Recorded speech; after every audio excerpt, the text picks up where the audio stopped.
Good evening, everyone. Thank you for tuning in to Triple T Sisters. First off, I want to start by saying happy birthday to Olivia. Today is Olivia's birthday. That's Cassandra's baby girl. And Cassandra's joining us from on the road tonight. So thank you, Cassandra, for tuning in while being the busy mama you are. And tonight we also have a guest with us, George. And as usual, it's me, Cassandra, Simona.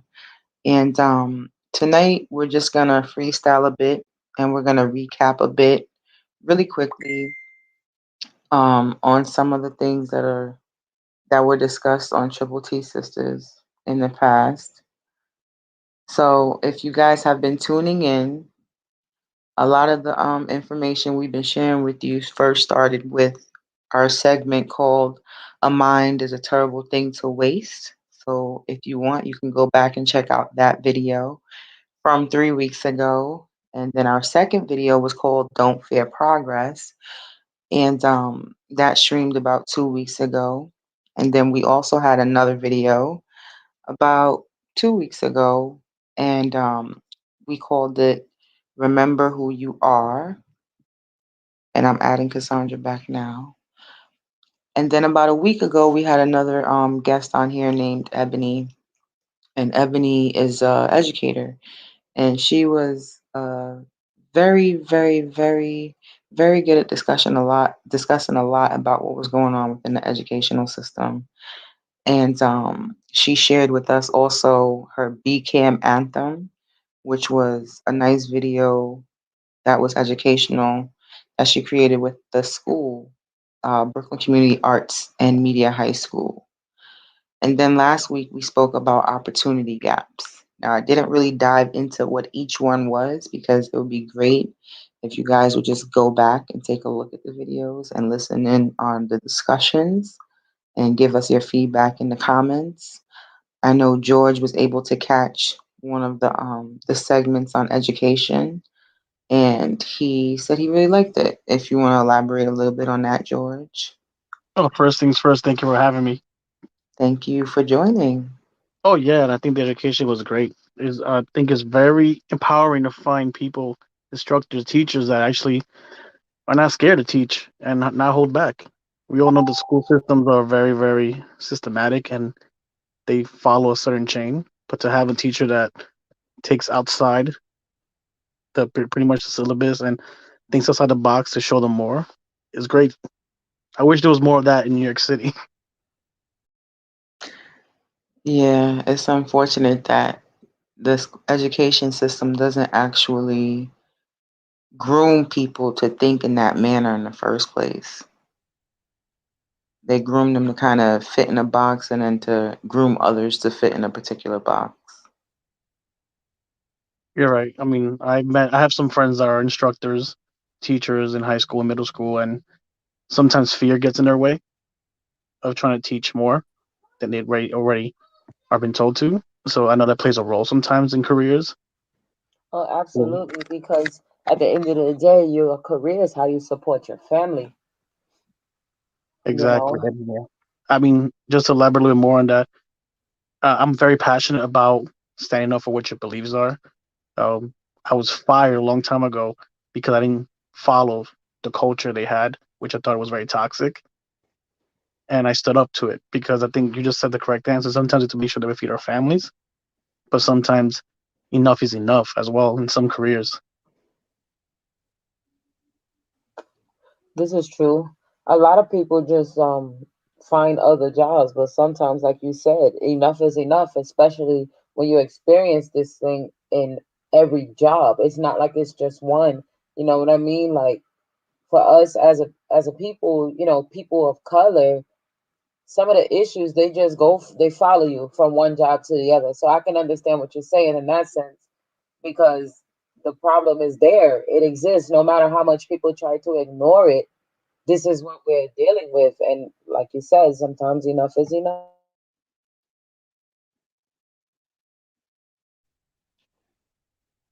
I agree. Um, I'm actually worked the last 10 years in New York City as a recruiter. for social service, so I help people get back on their feet. So when it comes to logistics and careers industries in New York City, you could tell which ones are very toxic and ones that people quit instantly over and over. And you're right, it could be people of color, especially certain industries we know. So if you ever want to know more about that, please let me know. I could tell you a whole segment about that when it comes to workforce in New York City. That's what's up. I never experienced that because I left Brooklyn before I entered the workforce. Like I'm from Brooklyn too, and um I came down south in high school, so I never got to experience that. Um, but living in the south, there were issues that I did experience, but the area by that time it had already changed. So I wasn't. It was already kind of similar to what we have in Metro Atlanta now. So I didn't get to experience those things, and I'm just glad I didn't. Yeah, I mean, I think toxic when it comes to toxic jobs, um, it depends because when I'm trying to think of my first jobs when I was young, I didn't think nothing was toxic of it until I started identifying what other people were doing and how they were abusing workers, making less, and who were not like you said, at the time I remember my first job, I worked in retail. I was making $7 an hour. I was so happy. I worked 30, 40 hours a week. And then my partner, who did the exact same thing I did, was making three or four more dollars doing less work. And every single time I try to get my raise, it was 25 cents me and like a dollar for that person. And Wow. every time I made a complaint, coincidentally, I ended up getting worse shifts and worse shifts until the point that I spoke about it. And then the job thought of me as a person that just nags and complains. So I should be grateful to have a job only because I have a high school diploma. They thought in their mindset. That's crazy, and that's one of those things too. When you blow the whistle, you become the complainer. Nobody wants to listen to you. It's like you being blackballed. It's funny you said that because that's right on the nail with that one. Hit the nail with that. I think that's why they like to hire young, because they like to have that sense of ignorance, so to speak. Like George was saying, the different pay rates and things like that. Like when I was younger, you don't notice how hard you're working to earn so little just because you're happy to have something and you're new at it and you're like, look, I'm making all this money, but really they're overworking you and underpaying you even when you're new because you might be that good, and they're still abusing the fact that you don't know that much. You don't know your rights that much. You don't know what other people are being paid. You haven't been anywhere, so they look at you like, okay, they can take advantage of it, full advantage of it, pay you less, work you more, you know, treat you a particular way and get the most out of you.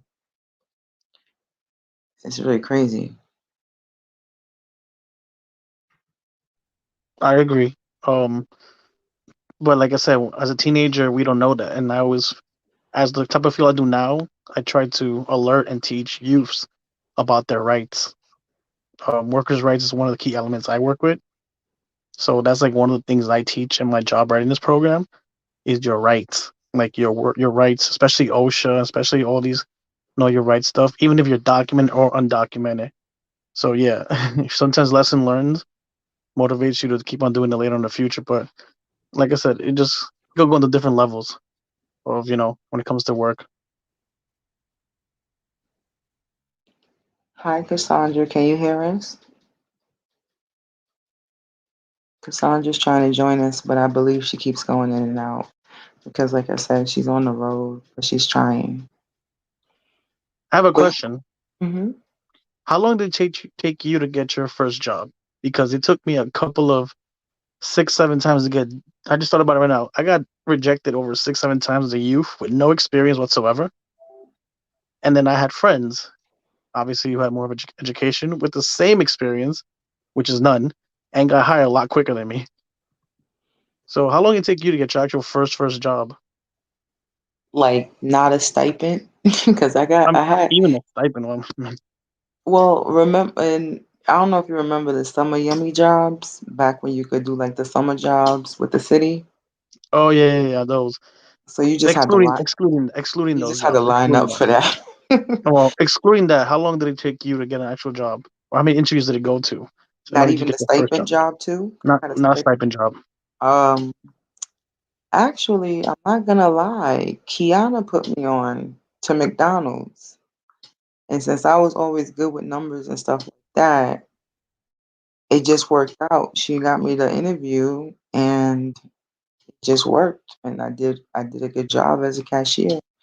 And then eventually, yeah, shout out to Kiana for that. That was a big move, me anyway, because I stayed there probably till I think the end of high school, all the way to the summer I was about to start college. And I got good at cashier, and then I just got good at everything because that was the McDonald's by the BQE. They always needed somebody to do something, so I figured out everything when I had the opportunity to. And I mean, I worked hella hours. I mean, I worked crazy hours. I worked anywhere from, see, I don't even know if I, like back then, you're not supposed to be saying that, but I worked anywhere from like 40 to 60 hours a week. Sometimes I pulled double shifts. I was sometimes there from the afternoon till the next morning or the middle of the night. So yeah, that job was technically the first actual non city slash stipend job. And then when I had to get another job in college, I would just go out and I was looking through the newspapers at those times. So I would see who was hiring through the newspaper. I would just randomly go through word of mouth. I was one of those people carrying resumes when I went to the mall, and I had mall jobs, like in the department stores. Always a cashier though, or some type of customer service. I like customer service. So you're a people person. Yeah, I like to help people. And when you work, like especially at McDonald's, you just remember certain things too. Like there was always these three Asian people who came in on Sundays, and they were like so close and would share breakfast and have senior citizen coffee, and they would come at the same time every Sunday. And at that time, there was a pregnant woman who would constantly come and ask me for extra ice. Like you had your regulars at even McDonald's, and like you always, you feel good to give people, what they're looking for. The little things in their day make their day. You're not supposed to give out extra sauce so you lose an arm, but I'll give people extra sauce, stuff like that. They about to send you a bill, Amaryllis. Huh? And they about to send you a bill. Like, oh shit, that's what was happening back in 2000. Yeah, they didn't like that. Little things that when we go into places, people are like, why can't you just do this? Like George said earlier, like you doing your job, and there's just things that people are not, they're not gonna like. They don't like the whistleblower, they don't like this person or that person, but that's usually the person trying their best to help the most. And that's what's most fucked up most of the times. You know what's crazy when you talking about, the young people at the jobs, they always have the most innovative and the most make sense ideas. And it's like the way management like tries to hush them is crazy. Like my first job was at Target. I was what, 16 working at Target, and it was crazy because they were so disrespectful to the young people, almost like, oh, shut up. But it was literally like they had the best ideas, but because they didn't come to work, and need to be there and need to get 40 hours a week, like they were really the ones who always got played. And it was crazy because it was like, how do we lose that as people going from that young, ambitious, I want to help everybody, I want to be the best, and then you come to these jobs and it's like, I hate coming here, I'm never coming back. Like it's crazy how the pressure and the drama in the workplace, it does that over time. And that's why I try to promote so much amongst my children entrepreneurship and owning something, and because like I just don't want them to, like, why? And that's what I'm working on as well, so they can see it and model it, you know, because it just doesn't make any sense. I agree with you. The reason why I mentioned is want to know how long your first job was because I try to remember in school no one taught me interviewing skills or proper questions or critical thinking on how to get a job. And literally, I used to go in with some khakis, a button shirt, and some Tims for a job interview at 17, 18, because I that's the style. remember. That's the I style remember I those knew. days. That's the style I knew. You know, and if not, that was.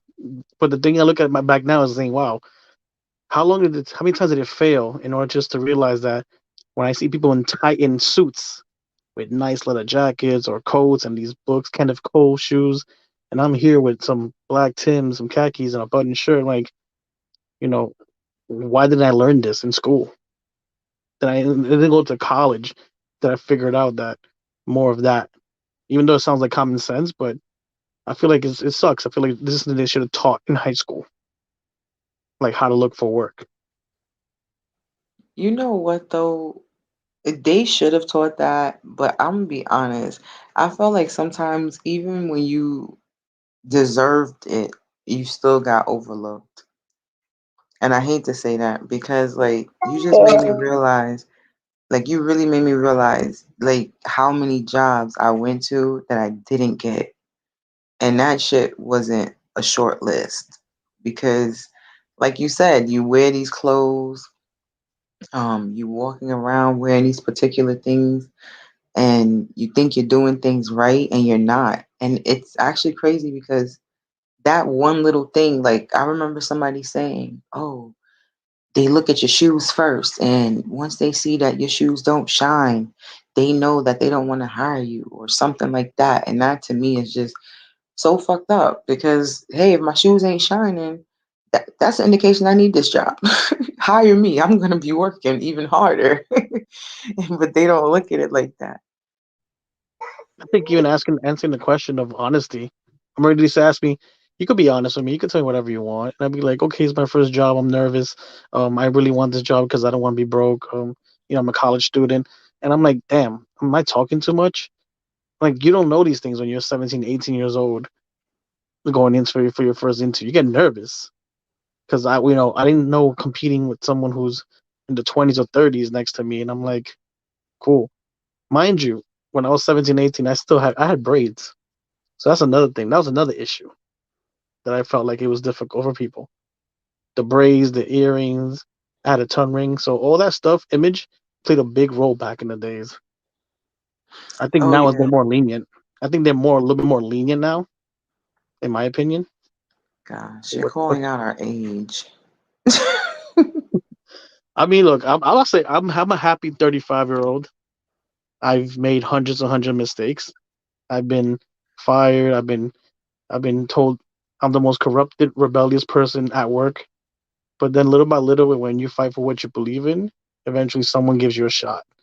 Did anyone ever give you guys a shot to show your actual true skills? Like other than McDonald's? Yeah, just in your career, like who gave you like me? Whoever gave you the opportunity to like step to the next level to or pathways to your careers? Because I feel like that's something very important of thinking of us as people of color. Who gave us that opportunity? Did we earn it? Did we fight for it, or did someone finally open the door and give us an opportunity to shine? You have to fake it till you. Unfortunately, I hate to say that line. In a lot of cases, fake it till you make it, or fight for it, and you're more than qualified, and you have to fight. So you're either fighting, faking it till you make it, or you just fucked. I hate that. That's the three F's: fighting for it, faking it till you make it, or you're just fucked. Because if you don't do one or the other, you're not gonna get shit from it, so to speak. You know what I That should be mean? that should be a fact. I think we should put that in a shirt. Put that in a shirt. You put that in your Instagram. The three Fs. The three F's. I'm gonna put that in the chat. Three F's, people. How about you, Simona? Mine wasn't actually like in career. It was actually like a bartending thing I was doing on the side. I had the opportunity to step away from building a career in education in order to like travel and do a few things with that and like work in some airports, open some stores in other states. It was actually with TGI Fridays. We our store had been revamped and we got a black general manager, and she was so interested in flipping the demographics of the store because she realized, a lot of people that were in these positions and able to do things were horrible at their actual job.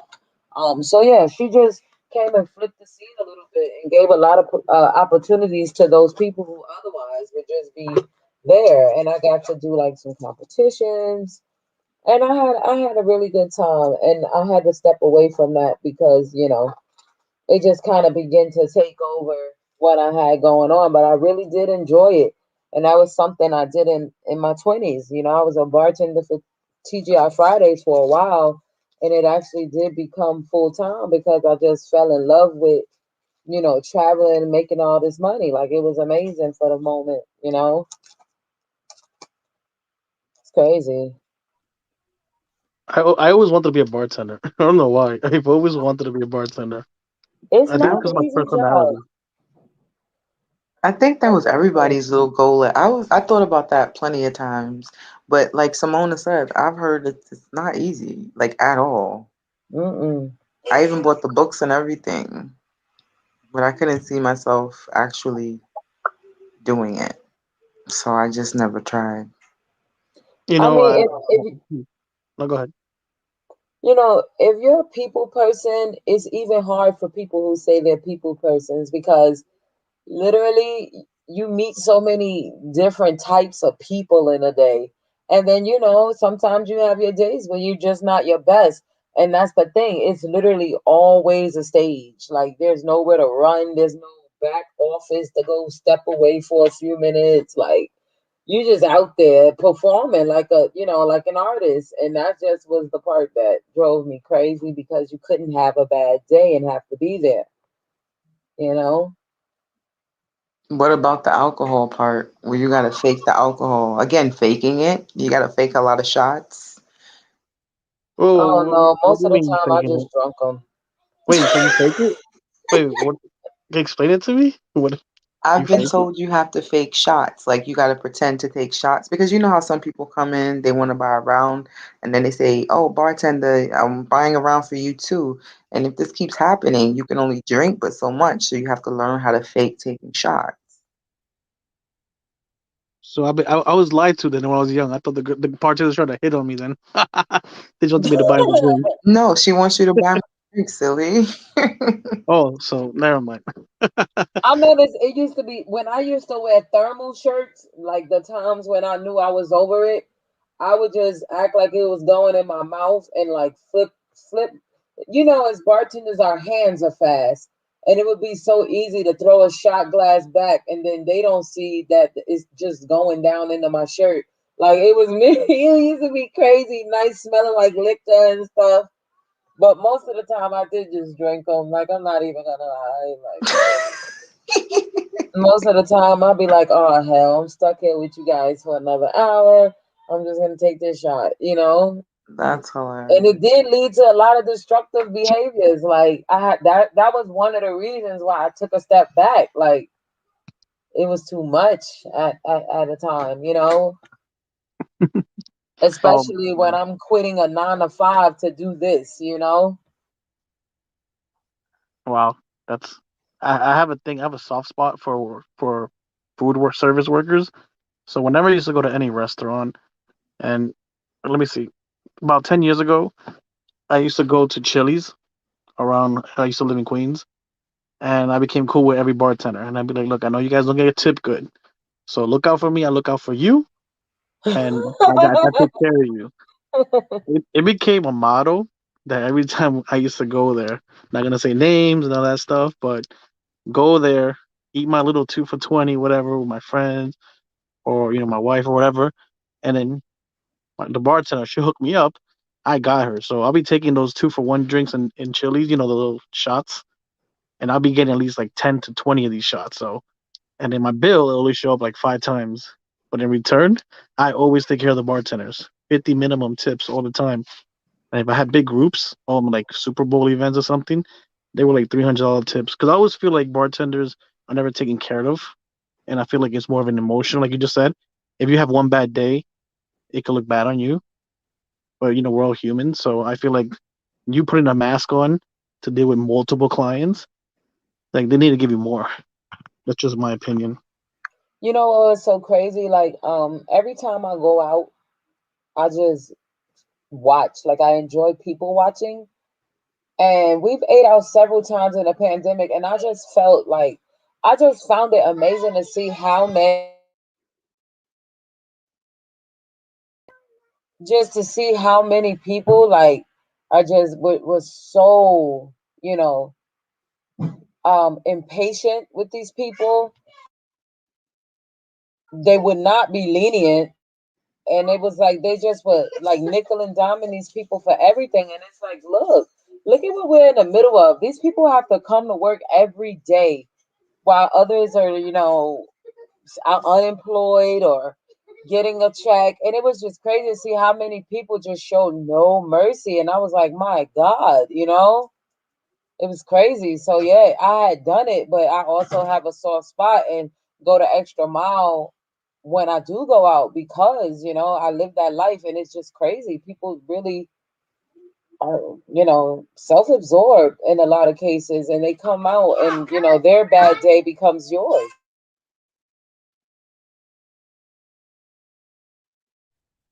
If there's one career that you let a youth know to avoid, which career would it be? You said if there was one career that I would avoid.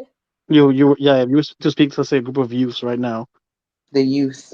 the youth. Let's say you're in a high school right now, the career day, and they tell you what's one career you think I should avoid, or is a trap, or you know I won't be able to succeed because they could be lying.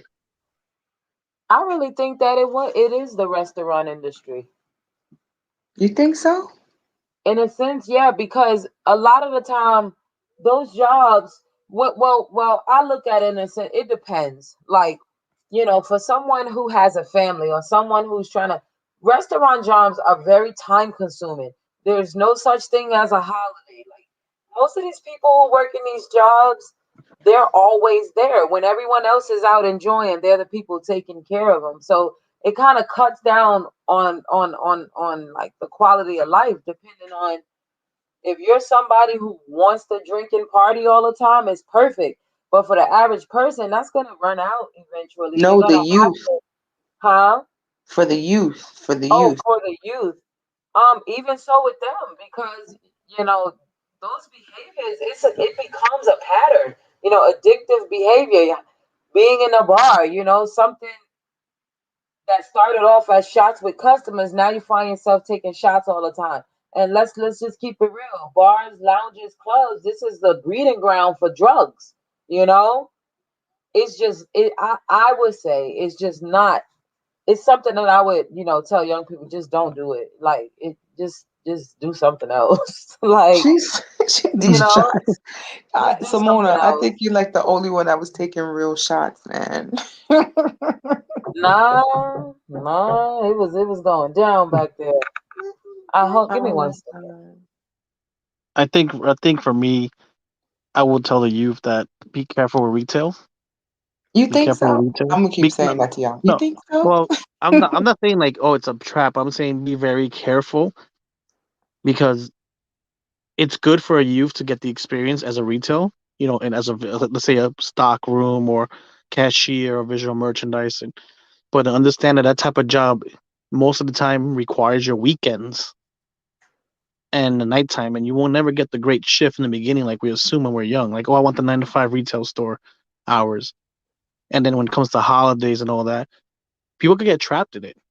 I was there for almost. I worked in Disney, the Disney on Fifth Avenue, Hmm. big store, 3 years, and then all my coworkers that I met told me this is their third or fourth retail job, and they're my same age. I was like, wow.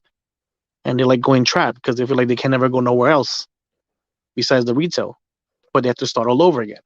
And people will jump from job to job for about what, for 10 cents, 15 cents, or a dollar more. So I always feel like the retail could be a trap. It could be a great temporary solution, great experience to get, but unless you're going to manage in business management in college or something, there's not a lot of open Yeah, that's a opportunities good for that. way. That's a That's good just way my to opinion. How about you? That's a good way to put it. Where you just said, unless you have like a goal attached to it, like in business management or some sort of area like that, then it is a trap. I think You know, essentially jobs like McDonald's or retail or those type of mall customer service jobs, I think those are for the youth. But if you know what goal you have in mind, then that would help you better decide which area to go into, because essentially I don't feel like those jobs are meant for older people, because the rates they pay you, the way they work you, and like the information at hand is not complicated. It should be for people starting out and for people to get to know customer service, for people to get to know how to enter certain types of work fields, like you said, for the beginning of whatever it is they want to get ready for later on, or else it will just feel like it's a dead end.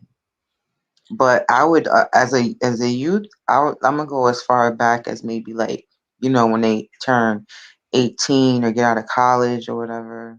It's like I would avoid certain corporate traps because those are revolving doors. Like they prey on new blood and they prey on people, um, how you say, wanting to have that dream job, which they'll make you think that that's it, but it's not. You know what I mean? And corporate jobs know that everyone wants to be in that corporate opportunity and things like that. And there's really, like you just mentioned, George, no way up in certain cases, and they know there's no way up. That's why people started to say you should have questions in mind when you go to these companies and ask them questions so that you can see what they're about. Because some of these companies don't even have room for you to grow and they know it, but they might promise you growth. They might not have room to pay you more than what they're paying you when they hire you, and they may know it, but they may say they're going to promise it to you. And in certain situations when you're younger, you just hear corporate and you think, "Oh, there's the money." But in a lot of the situations that I've seen, corporate just means, again, like revolving door. They get the new blood, they're fiending for that type of job, so they're gonna take whatever they can take to have. It's kind of like a name brand outfit. So you want to say, I work for this name so and so company, and look at me, I'm at this job, but really, what is it offering you? Me and you could be wearing the same type of white tee, but you boasting because yours says, Rockaware or something. And I'm just like, okay, well, I got on a white tee too. But now you're more special because you're wearing a Rockaware or a Sean John or Nike. The shit's both white tees. That's like corporate jobs. They make you think one is better than the other, and it's all the same shit. But at the end of the day, like I said, it's like a revolving door, and they just prey on people, and they don't really help them gain any opportunities or higher incomes in a lot of cases. You actually said something very, very important. False hope that they tell you. I think that happened to me a good like 6 times in one company. Oh yeah, don't worry, you're gonna get a raise next year, or you're gonna get that full benefit, or you're gonna get that new position. Your name's all over it. Never happens. Never happens. And they keep you trapped until you just say, I'm out. That happened to me a couple of times. And they'll tell you that too, like they'll tell you they're gonna give it to you or next year or don't worry, like they remember, and it's crazy. It's really crazy to me how they can like lead you on. It's kind of like a fucking false relationship, so to speak. It's like I'm working here, right? I'm really clocking in. I'm really doing the work. I think yeah. ageism was a thing too when I was when growing up in jobs. Back then, ageism played a real role.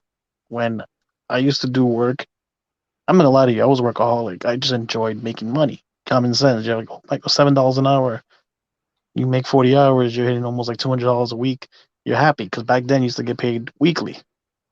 And then all of a sudden now, as you get older, you're like, wow, I remember working with people that were 2 times my age or 3 times my age, and the backlash it used to give me, like, oh, stop kissing ass or stop working too hard, you're never gonna go far. And sometimes I guess you ahead as someone who's fresh in a new job. And that's why I said earlier about toxic. Some fields are very toxic because you go into certain industries that people have been trapped there for years. And sometimes they spread that to new people, people with different intentions. I don't Most know if it has definitely. ever happened in the food industry.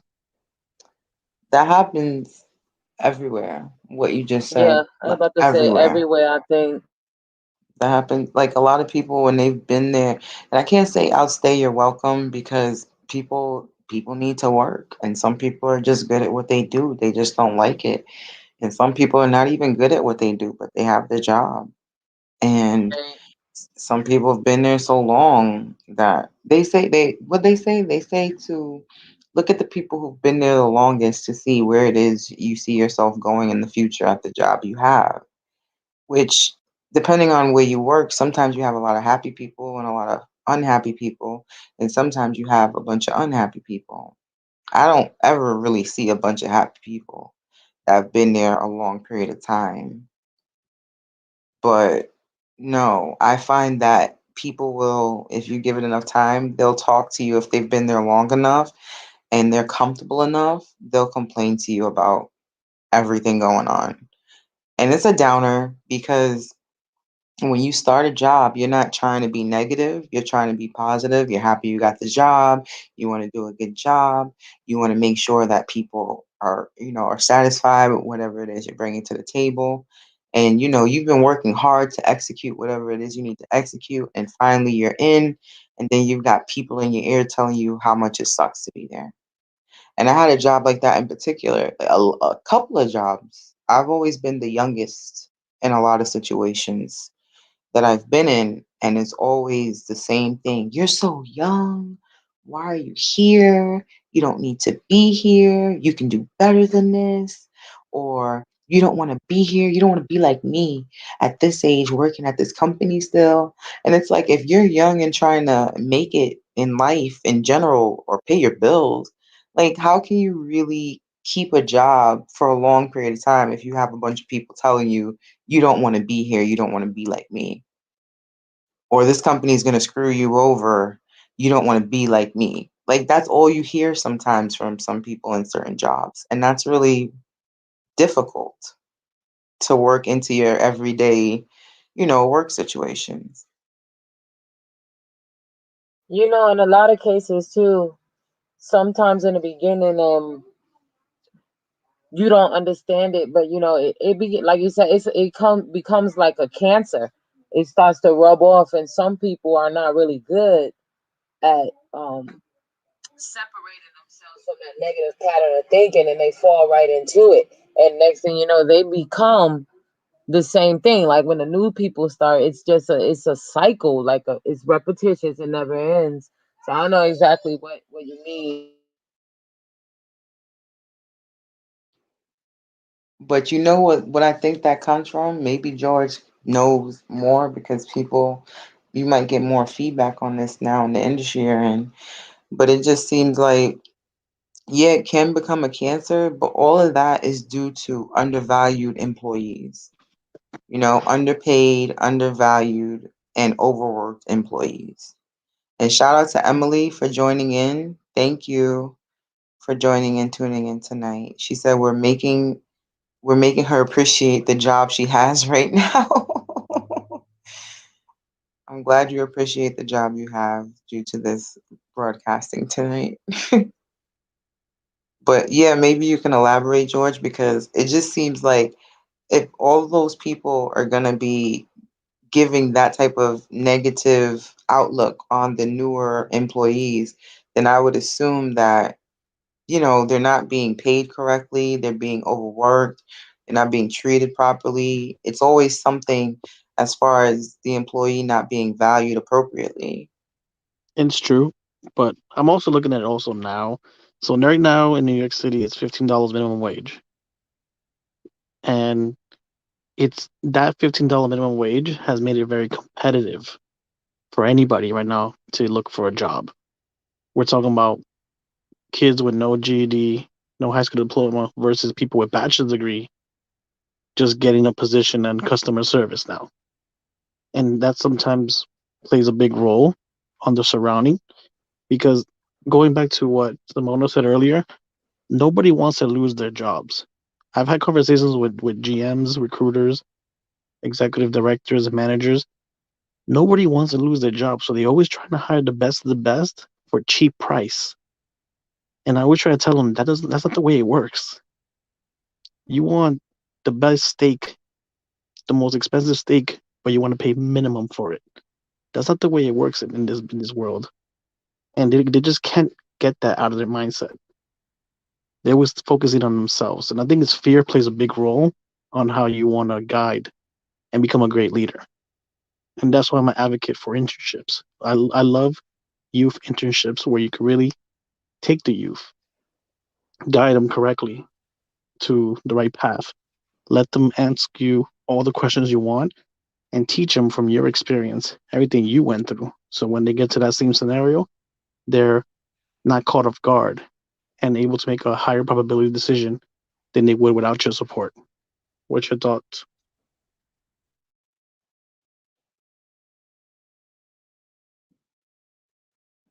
I was waiting to see if someone had some thoughts. No, I agree with you.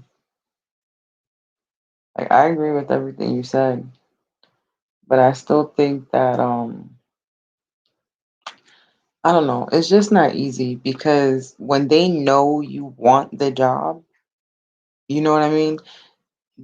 I feel like sometimes they, meaning employers, some employers, they can abuse that as well and still underpay. So Because I'm gonna give you a scenario with that makes sense. In New York City recently, they eliminated to request in applications to ask for your salary history in the old jobs. Do you know that? oh, wait a minute. Shout out to A Santos. Thank you. If you want to click the link, you're welcome to join too, Santos. If not, still, thank you. But I'm sorry, say that again, George. Did So I? no, so recently in New York City, they removed the salary history from your application.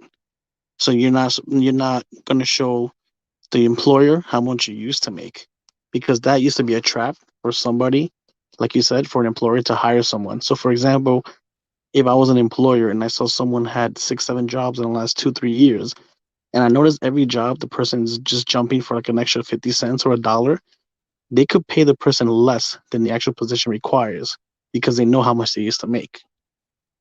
And that used to be a trap for people not getting paid good money. I've seen it all the time in recruitment. Oh, well, I get what you mean. I didn't know it was looked at into that much detail in order to try and skew people on paying them. No, definitely, because if you're my boss and you tell me I need you to hire someone, the $17 an hour position, make sure you get it. And then I see someone that we like that has years of experience, but they only made $13 an hour. I know I come back to you and say, I'm gonna save us money because I know he'll take it for just $2 more. And that plays a big role in some of these large industries because that's why ASAP. so that's a big thing that stops people from growing because that's why online is important for you to get all the details about how much a position really cost. A Santos said quality managers, owners of businesses are not afraid to hire people who are smarter for them. In fact, it is what quality recruiters do. He's absolutely right. Like you mentioned the pay, and usually when people are not, like he just mentioned, when they're quality, when they're quality recruiters, you know, quality looks for quality, right? And if you're not a business owner or a manager of someone of quality, you're gonna look to screw someone over because you're not gonna want someone to basically level up more than you. So you're gonna try and keep people at a lower part of the totem pole that you are purposefully. So you're not gonna actually hire someone who may have a better idea than you who may help you out more than you think because you don't want them to outshine you. But when someone does get a job, I honestly, when there's money, now the only reason I would agree for someone to, like you just said, not be paid that amount is if you didn't have the money to offer them. It's like if the company has money and the employee's worth it, I mean, it shouldn't even, I don't even think it should be about, oh, tell me what the last job paid you. So that you can kind of in your mind, okay, they got paid $14 an hour, so I'm gonna give them 14.50 because that way it'll be a little more and they'll take it, but it won't be that much. And usually their rate may be $17 an hour. Why not just pay the person $17 an hour? That's what your going rate is. But you're going to lower that going rate because one, they haven't been making it, and two, you probably think they're dumber than what they are. Because some people actually go for jobs of a certain stature because they're trying to increase their pay. And they may know that your minimum is 17 an hour, but you might have just told that person who has actual intelligence that you think they're stupid and now you're going to try and fuck them over for pay. And now it's going to be an even bigger reason for them to say, if they have the opportunity to, let me try at a different job or let me maybe take the other position I was offered. Not everyone who's trying to employ someone is aware of how much the person, they're trying to hire is aware of. Sometimes, people trying to get jobs are fully aware of what they should be earning, even though they used to make less, and they might be fully aware of what the company is able to pay, even though they offer less.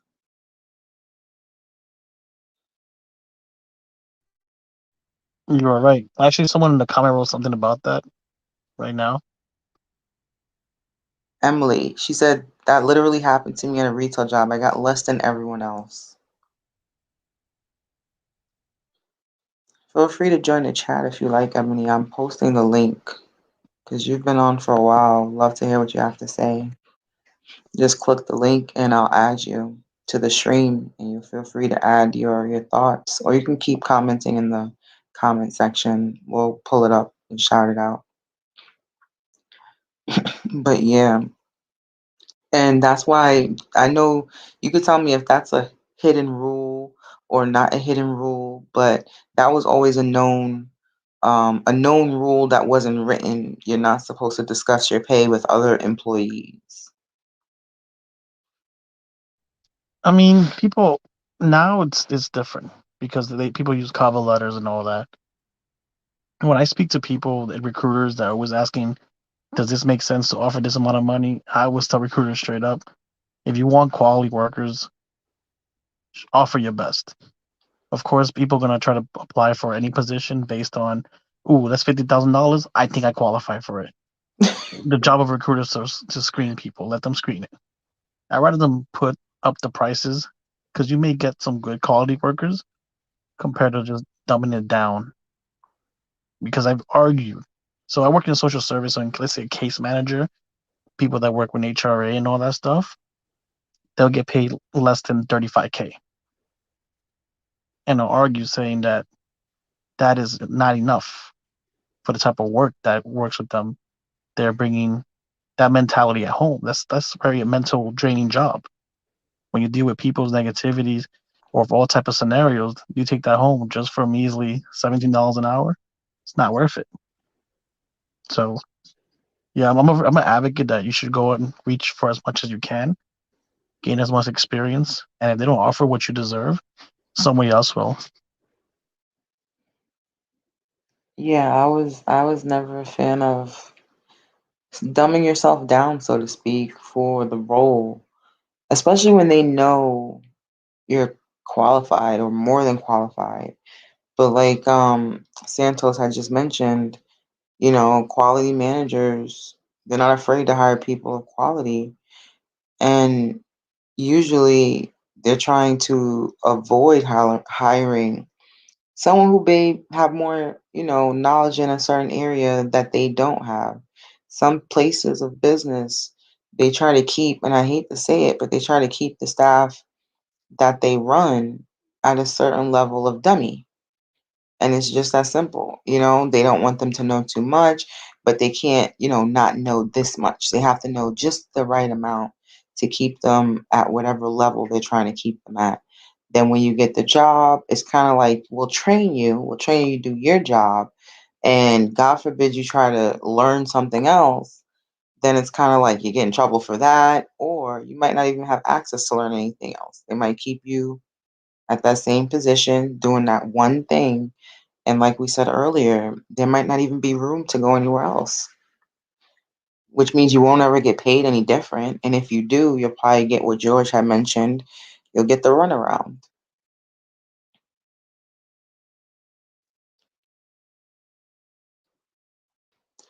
Do you think that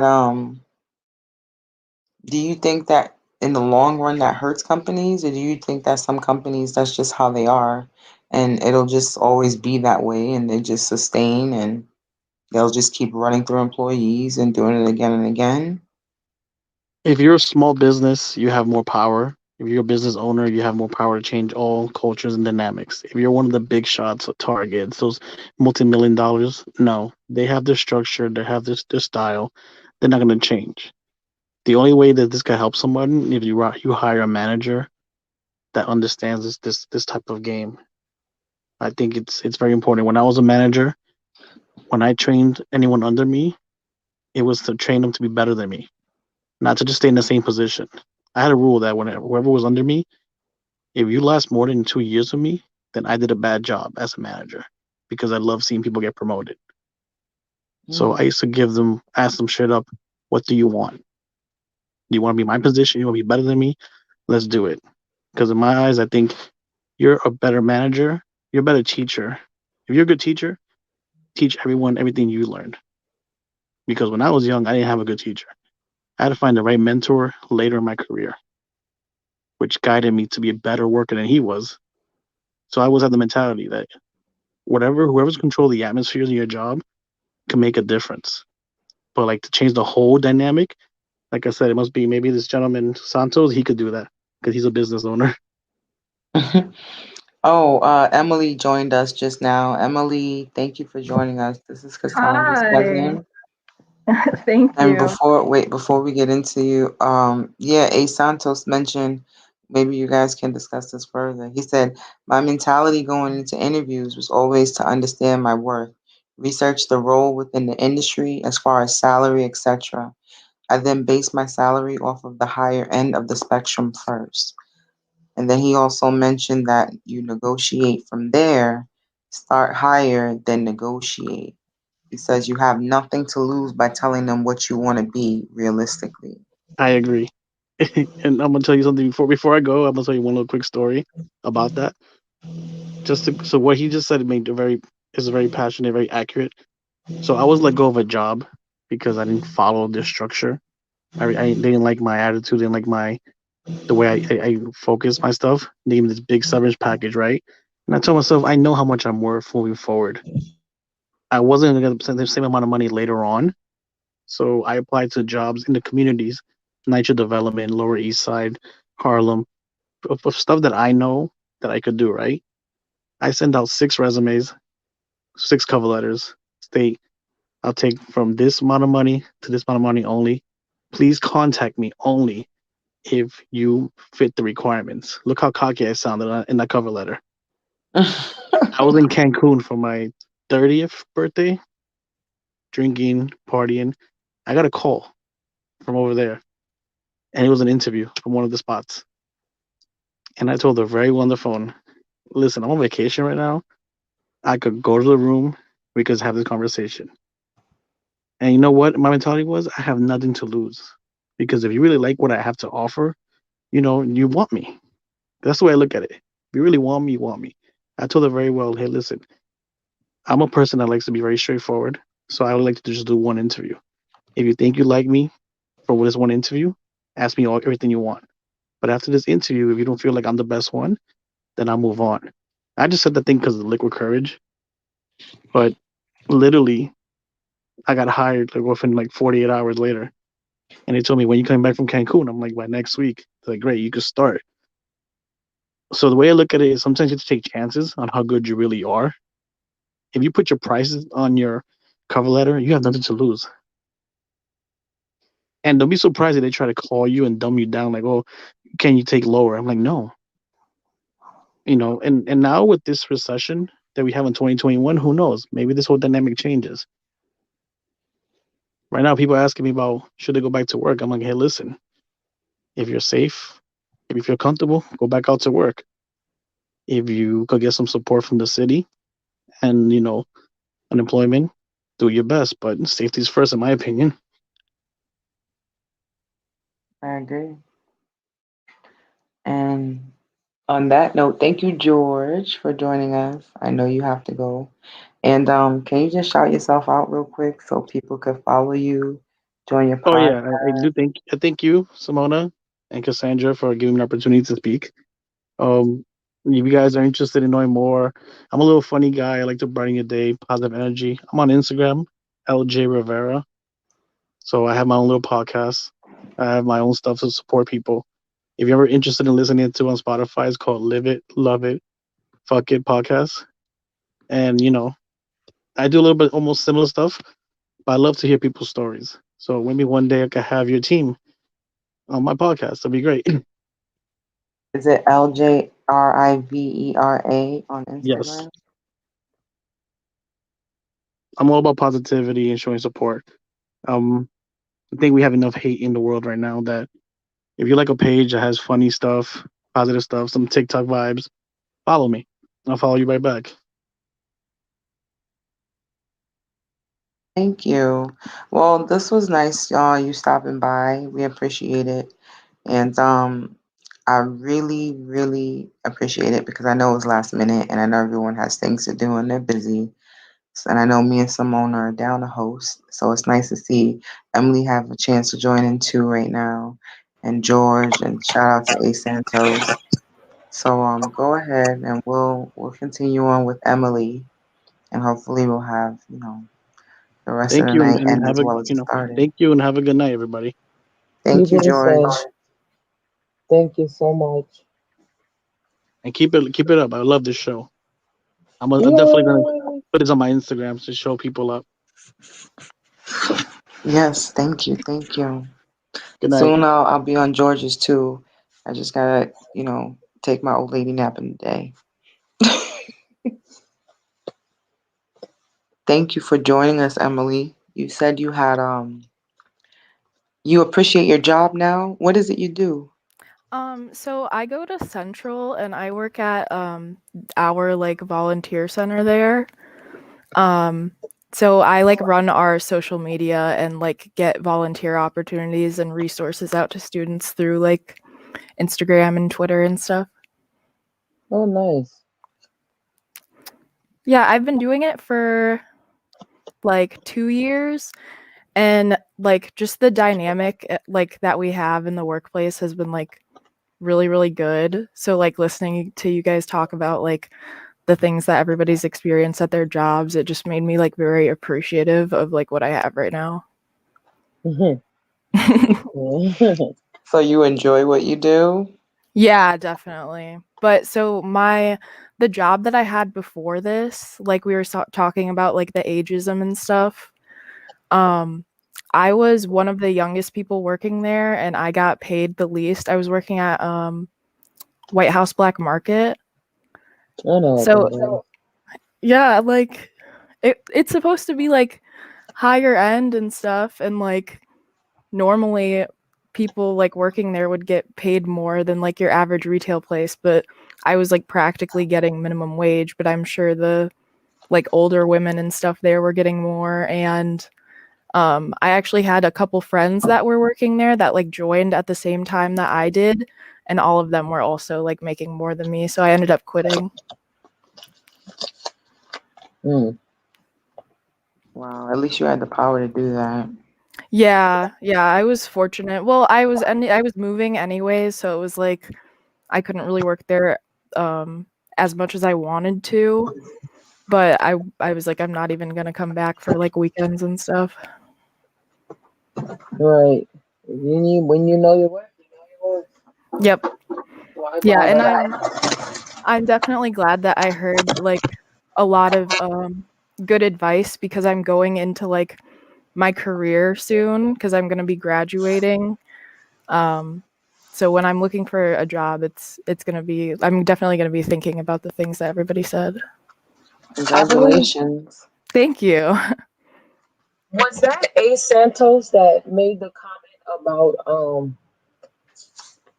salary competition and researching and things of that sort? I believe that was him, right? Mm-hmm. Mhm. Yeah, I was like, for the young listeners, that was a great point, because in case they didn't know, now they learned something to be one step ahead, and you walked into there with that knowledge is more helpful. So that was thank you, A Santos, for that. Thanks, A Santos. Thank He's you. Right. It's something everybody experiences, but he put it into the perfect words. Hmm. ultimately, Emily, what is it you would like to do? Well, I'm getting a degree in public relations, and I think I want to focus on community relations and like activism through like business. Nice. Do you find any particular job in mind right now? Um, is there any job in mind right now that you find most interesting or that you're trying to get while on the road there? Um, Or you find this is like perfect for where you're at right now? I think right now where I'm at is good since it's definitely like related. I do a lot of education in the posts that I make, and I have to do a lot of research and make sure that the wording and everything that I use is like very politically correct and things like that, and like making sure that I explain things to people on a level that like meets them where they're at, so where they can understand it and don't feel overwhelmed with the information. Hmm. Um yeah, so I feel like I'm in a good place, and I feel like I've had my eye on a couple different like places, I guess. Like Ben and Jerry's does a lot of activism, and they do stuff for the environment and their fair trade and stuff like that. Um but yeah, I don't know. I haven't really, it's been hard because of corona and stuff. It's like I don't even know if I should get my hopes up. Oh. Well, that's tough, because a lot of, like George had mentioned before he left, a lot of things are changing. Yep. So it's hard to determine where things are gonna go and how people are gonna be running things after a while. I mean, it could be looked at. He was hoping it would be a good thing. It could be looked at as a good thing or a bad thing because unfortunately, in trying times, people take the opportunity to abuse the fact that, excuse me, that people are in need of things like jobs and certain positions and certain levels of income. Mhm. And then there's also room for opportunity for people to learn from it, become better business owners, create different opportunities, and create different ways of doing business altogether to make it Mhm. better for everyone. I mean, it's literally room for change. It's a matter of what kind of change is going to take place. Right. A. Santos said, speaking from personal experience and previous losses, but maybe better after. Mhm. Yeah, it definitely does. Unfortunately, you have to go through it to get through it. Did I say the same thing twice? But you gotta go through it. Unfortunately, to learn the lessons you're gonna need in order to become better from it. Unfortunately, overall, Right. because um, anything that you do, there's gonna be gains and losses. Hopefully not. Hopefully more gains than losses, but everything is a learning lesson. Everything can be a learning lesson. Yeah. And I feel like that definitely relates back to like what our country's going through right now with coronavirus. And like I think it's pointed out a lot of flaws that we've had for a long time. Um and I think after this we're gonna see we're already starting to see a lot of change because of things that this pandemic has pointed out. I wonder if that'll be this year. It's Yeah. just like it feels I don't mean to sound like that, but it feels like time is moving and things are happening. It just doesn't seem as though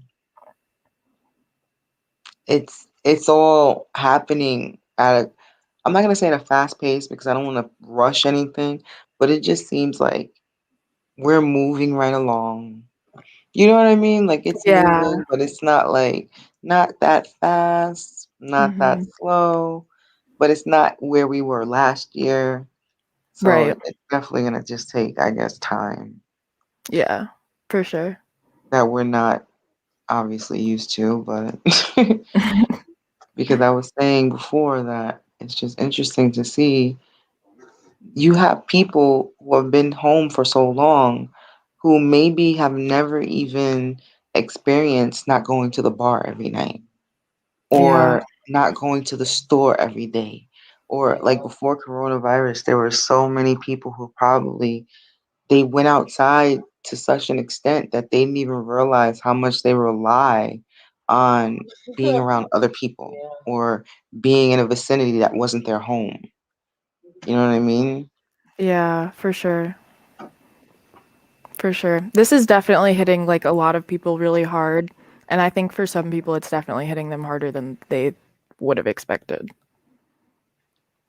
Mm. Yeah.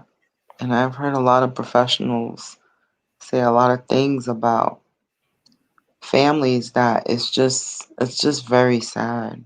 Yeah. Yeah.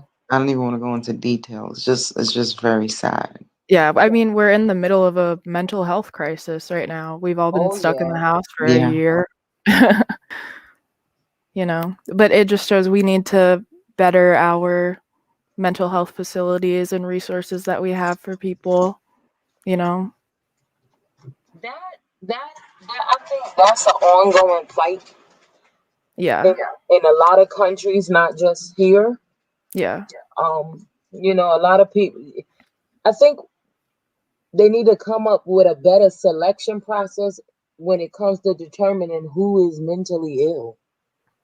Oh gosh, thank you. You know, Yeah. because that a lot of people, there's too many slipping through the cracks, and then you have those slipping through the cracks because of politics and finances. And then again, it always goes back to the issue: are you someone who truly needs help? You know. I can only imagine how hard it is to identify any mental trauma at this stage between everyone because the differences in family dynamics and how things were versus now. But it's just very it's just very interesting that in the situation that's going on now with coronavirus, in a lot of cases, a lot of people are being boxed into the same category. But like you just said, everyone's not this, they don't need the same type of help mentally. And also with the coronavirus and everything happening from working to not working and things of that nature, a lot of things should be looked at and evaluated like very closely because there's a lot of differences I think that are being overlooked simply because due to this everyone might be looking at something in the same manner when it's really not the same. Everyone's, we're all going through the same thing, but we're not all going through the same thing. So, you know what I mean? Yeah. Yeah.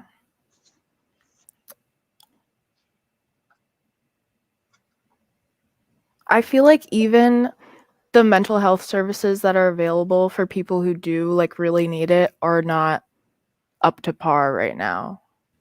Like, of course, everyone needs like people who need help need their own like regimen. Like, you can't treat everyone the same because everybody's like experiencing different things and everything. But like, I think at the end of the day, like the actual quality is not there. But Simona just mentioned it too. It makes you think, has the quality ever really been there?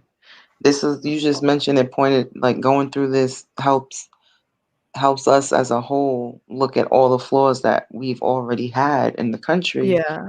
And it just makes you look at that one even more too. You notice Yep. that now, but has it ever really been there? Yeah, I think it's always been a problem. I just think that since like this has brought a lot of people's like I guess suppressed um maybe mental illnesses, like this has brought things up for a lot of people, I feel like. Um so like it's more needed right now. But you're right, we never have had like a good system. You know how like people who stay busy all the time and use like avoidance skills, Mhm. like you were saying, those are like the ones in desperate need because the pandemic forced them to stop for Yes, the most part. exactly. And then those things that were suppressed all the way down when you're doing nothing all day, they resurface, Yep. you know? And that's something that's going on right now. Like you see the crime rates are up in a lot of places. Um and it's crazy because when the medical industry, a lot of people, they're not even getting treatment for certain things because everything is COVID-19, you know? Yeah. So I mean, the COVID-19, we have the vaccine, but we're coming to a point where what do we have to help correct the people after this, you know? Mhm.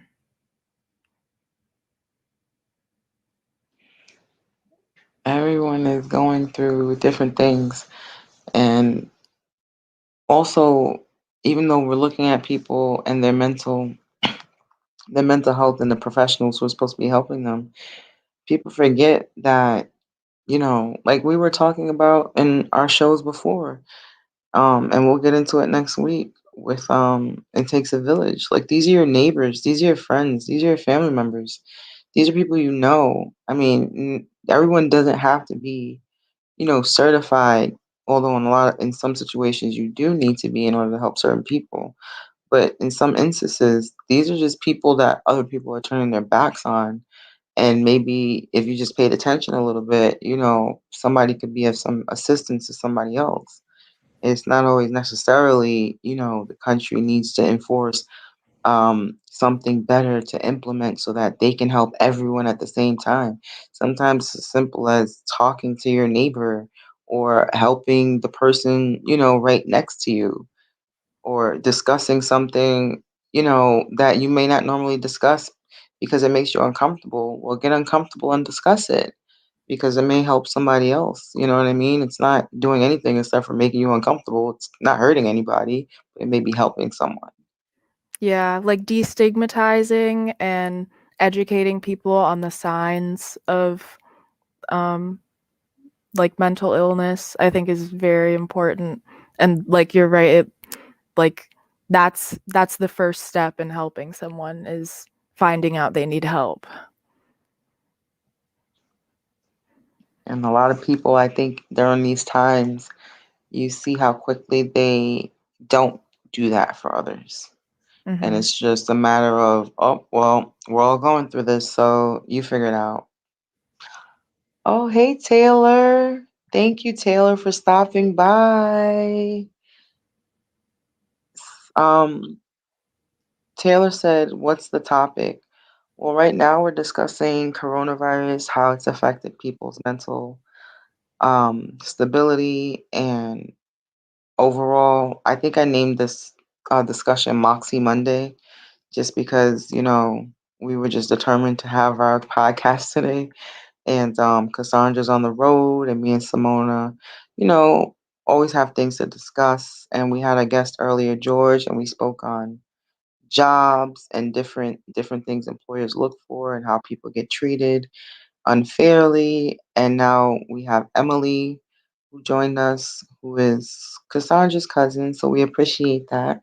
And she's just talking a little bit about one of her job experiences and her job experiences overall.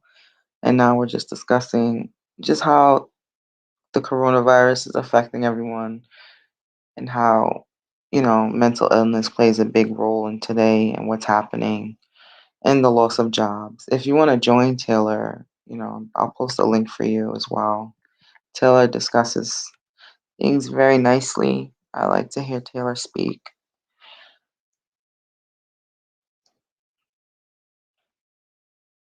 And she pointed out something good. I don't know if Emily, you going through this too, but finding jobs online.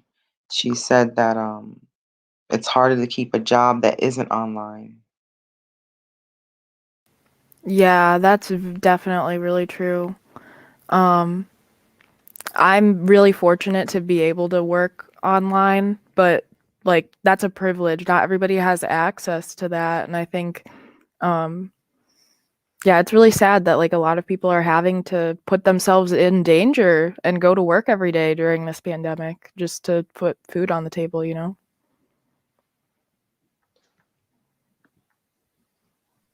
Hey Thank guys. Hi Taylor. Thank you for joining Hi. in. Emily Yeah, was no just problem. agreeing with you on that it's harder to keep a job that isn't online. Yeah, like it's crazy, but everybody's just looking to make money from home now, and it's crazy because it's affecting the social climate like a lot. I mean, we were already going downhill with all these new social media things, and now it's just that much harder to have meaningful human interaction. Um, because not only jobs, but just anything you can think of that involves humans interacting is online now. Yeah. And that affects a lot of people's mental health. It is definitely affected mine. I've sought some therapy over the last year, and it's even hard to keep up with that because with all the extra responsibilities that I have, especially as a college student and whatnot, it's hard to like meet deadlines for therapy sessions now. It's crazy, but you know, Yeah, the Zoom fatigue is definitely real. yeah. And my major is sport management, which that has the least amount of students at my Mhm. school enrolled in that major. So all our classes are online. Being sitting in front of a computer for so many hours out of the day is very taxing on the brain. Um, I actually liked it better when I had in-person classes, but because my major just got changed, I can't. I just changed my major. I can't, actually go to a physical class. I actually like going outside and to places and interacting with other people. That was just how I was brought up. I actually wasn't exposed to as much social media as most people my age growing up.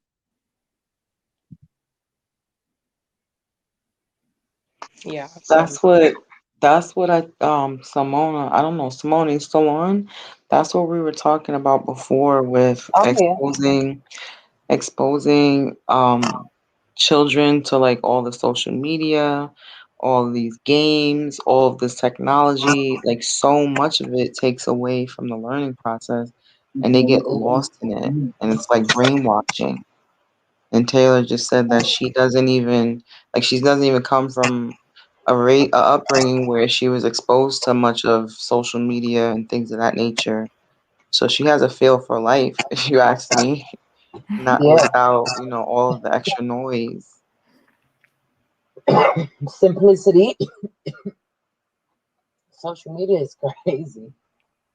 it is, and I honestly I just got scammed twice in the last 2 months. Wow. Took some money Yeah. Oh from me. no. Yes, like honestly, it's crazy. Like, it's not even just social media. All these apps like Cash App and PayPal and Venmo and other things that are money that handle money. It just makes it that much easier for somebody to rob you. It's insane how we pay the price for all these technological advancements.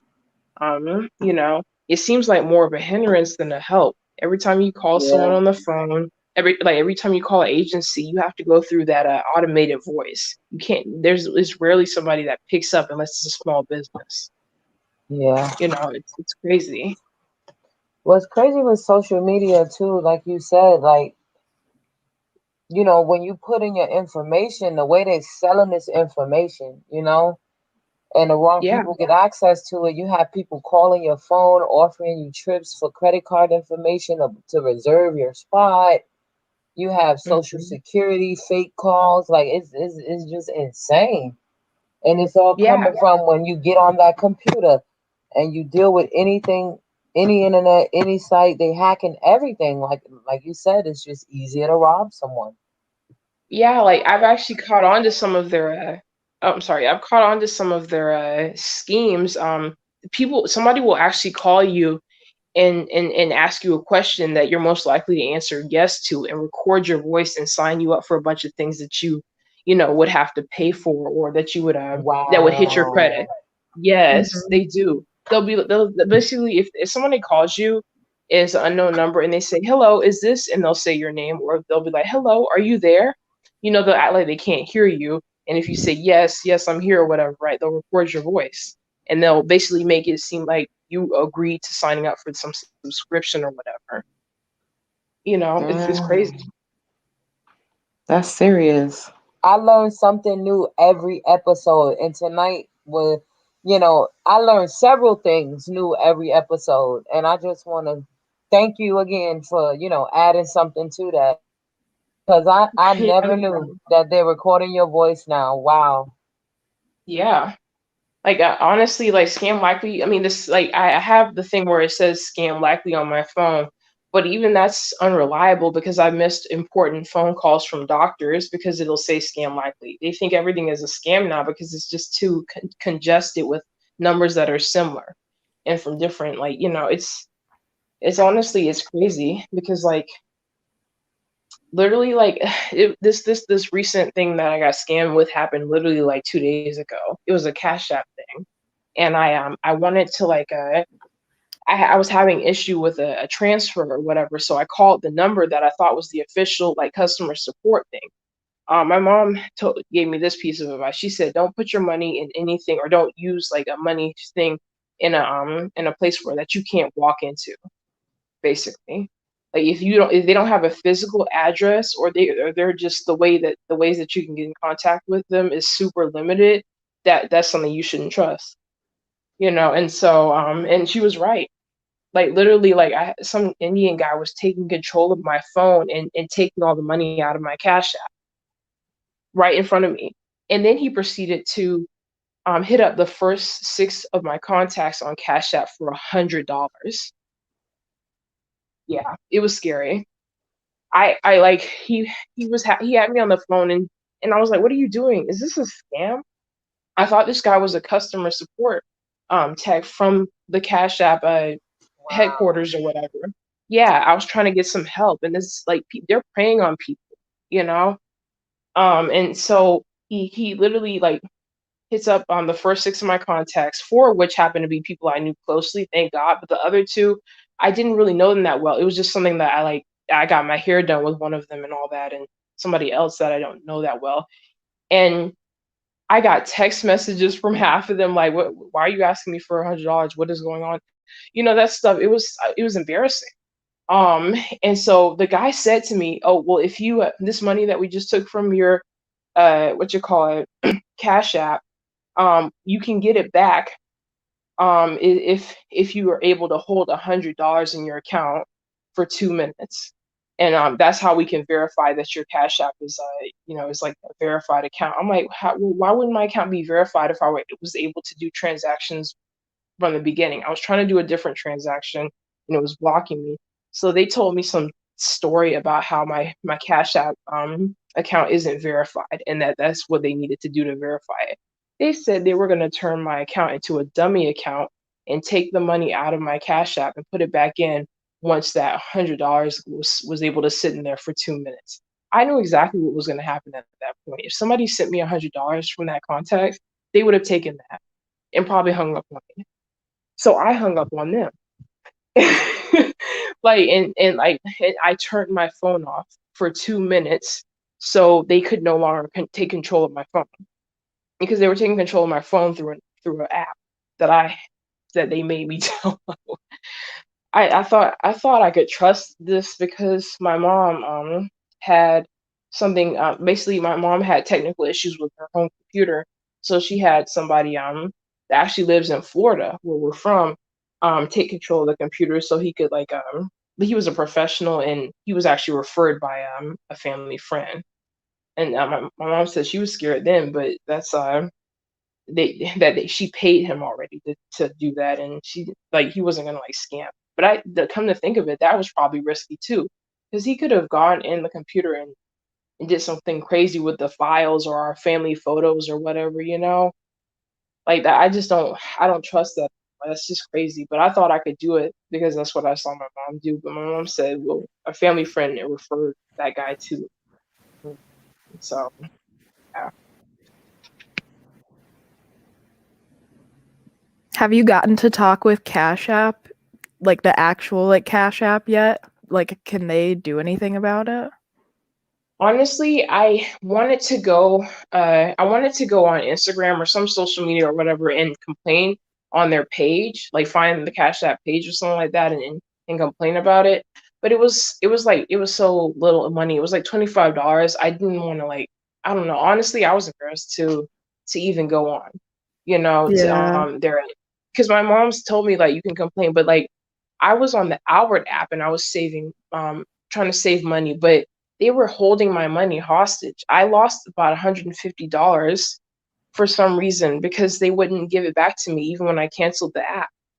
And this is a savings app. Like it's not an investment app or anything like Cash App, but it's all like untrustworthy as far as I'm concerned. I deleted the Cash app. It was crazy because like honestly, if you want to delete any of these apps like Cash App or PayPal and you're on your iPhone or Android or whatever, they give you so many issues, and it's almost like they hide the delete account button. I actually had to research how to delete Cash App on my Android phone because their directions are actually different for Android computer and iPhone. You literally have to Wow. go deep. Yeah, you have to go deep in there just to be able to delete your whole account. I deleted my account. First of all, I took my banking information out of there. Then I deleted it. Then I deleted the whole app. And I had to do the same for PayPal. I deleted my banking information. I deleted my whole account, and then I deleted the app. A lot of people will just delete the app and that's it. But you left your banking information in there, and you still have an account that's open. And that information, believe it or not, can be sold to people. So yeah, it's hard, and honestly, who knows? I deleted the stuff, but it could have still been, copied somewhere. So who knows? Yeah, I think we definitely don't have enough like laws and Security. restrictions on these kind of things. Yeah, Yeah. security and stuff, because everything with our technology has been happening way faster than our legislation does. It's like the laws cannot keep up with how quickly like our communication and like money and everything is evolving. Yeah, and honestly, like Photoshop and other things are just getting so much more advanced, and like literally, like, it's crazy. I mean, I can see a lot of major crimes happening in the future, because like people are just so good at making things look real now. It's insane. I mean, have you seen those holograms of like Whitney Houston and stuff? It's like, why are we doing Mhm. this? It's ridiculous, you know? Yeah, or like those deep fakes or whatever where it looks like an actual Yeah, person talking and it makes them say something that they've never said before. exactly. It's insane, you know? And next thing you know, people are getting locked up or something, like people are going through legal trouble because of certain things. I mean, even Mhm. with masks, I heard like a while back that they're having these really hyper realistic masks that look like black people. It's scary. But people already committed crimes with those. They have these really, Whoa. yes, somebody literally said a black guy like tried to take my car or something like that, like, and it was literally a white guy with a hyper realistic black mask on. Yeah. Just look it up. It's crazy. Wow. Yeah, I am Yeah. right now. Yes, That's like for real. crazy. Yeah. Damn. Like, and there's actually a guy like with a video talking about how he's showing you like he's putting the mask on. Like he looks like an old black guy, like with the mask on or whatever. To me, it still looks like a mask, but you put a hoodie on and some more makeup, that can actually look real if a person is frightened enough. Yeah. And it's These just like these apps, they have, yeah, because you were mentioning they went onto your phone, your Cash App. They have a mirroring app. So like yeah, so like once they have access to your device, it's not necessarily Cash App. It's it's what they have that's linking them to your device to utilize your Cash App. right. And that's the thing. The app that they used to because I allowed them to connect to my phone through the screen share part of the app or whatever. Right. I deleted the app. Thank God I didn't have to make an account for the app, so I don't have to delete it. I just deleted the app. Like it was insane. Like as soon as I hung up, because I asked him. That's the thing. I said, "Are you scamming me right now? Is this a scam? Why would you request $100 from 6 of my contacts?" I was irate, and the guy pauses, and for like 5 seconds, it says, "Oh, no, ma'am, this is no scam. We just need to verify." I hung up. Like seriously, like the Rightfully. fact that this dude paused for like literally 5 seconds, like he obviously wasn't expecting me to accuse him of scamming him, but I did that because like that's how you have to do certain when people when people are trying to sweet talk you basically you do that and their reaction will tell you everything. And I hung up on him, and he was still trying to control my screen. It was like going crazy, and the app was flashing. You know, my freaking thing was going up and down, like the little drop box that you pull down for your notification that was going up and down. And I turned off my phone and just held my breath for like 2 minutes. And I turned it back on and deleted the app that they were using to connect to my phone. Yeah, it was crazy. Wow. Yeah, and I literally thought I got this number that I called off of like, official Cash App page. I don't even know anymore. I mean, it was the first thing that came up. It's crazy. My brother told me, yeah, a lot of these people, those things will make something look official and then scam. You know, Mm-hmm. yeah, I hope it's Emily's all hard. right. Her phone just looked like it cut off. Maybe it Oh, died.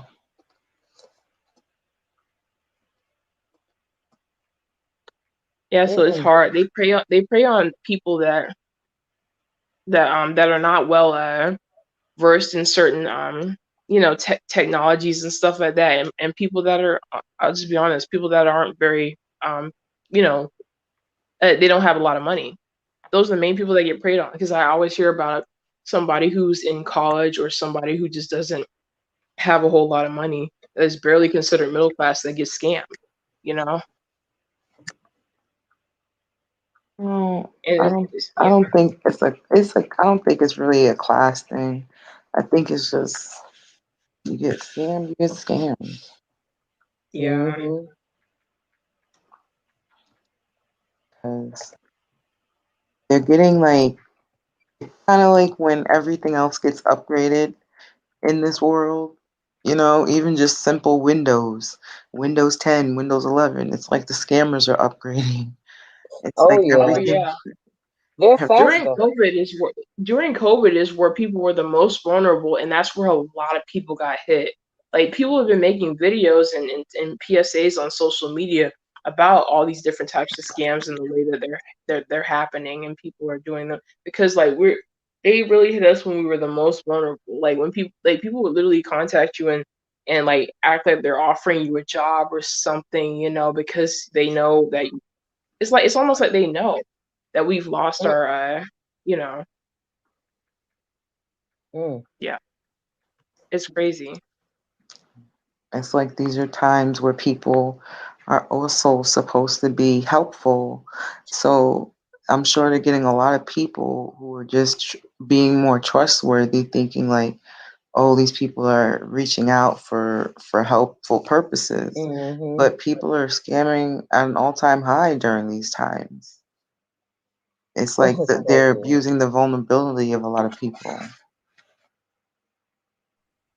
Yeah, it's it's crazy just getting hit over the head with all these different things. Like I did not need to get scammed twice in like I think less than 2 months. It was like, oh my gosh. Mm. Yeah. At least they didn't take a whole lot, but it was still I took a hit. Like You feel violated. I mean, it was a you know, you feel violated that they, right. yeah. Sorry to hear that. And it's Yeah. scary. And we just got hit with the winter storm too. I don't know where you guys live, but I live in Texas, North Texas, DFW area. It was just uncharacteristically cold. We literally had a blizzard. So many power outages. So many businesses were closed. Like food. Like restaurants. Everything was closed. Like it was crazy. Like there were rolling outages everywhere.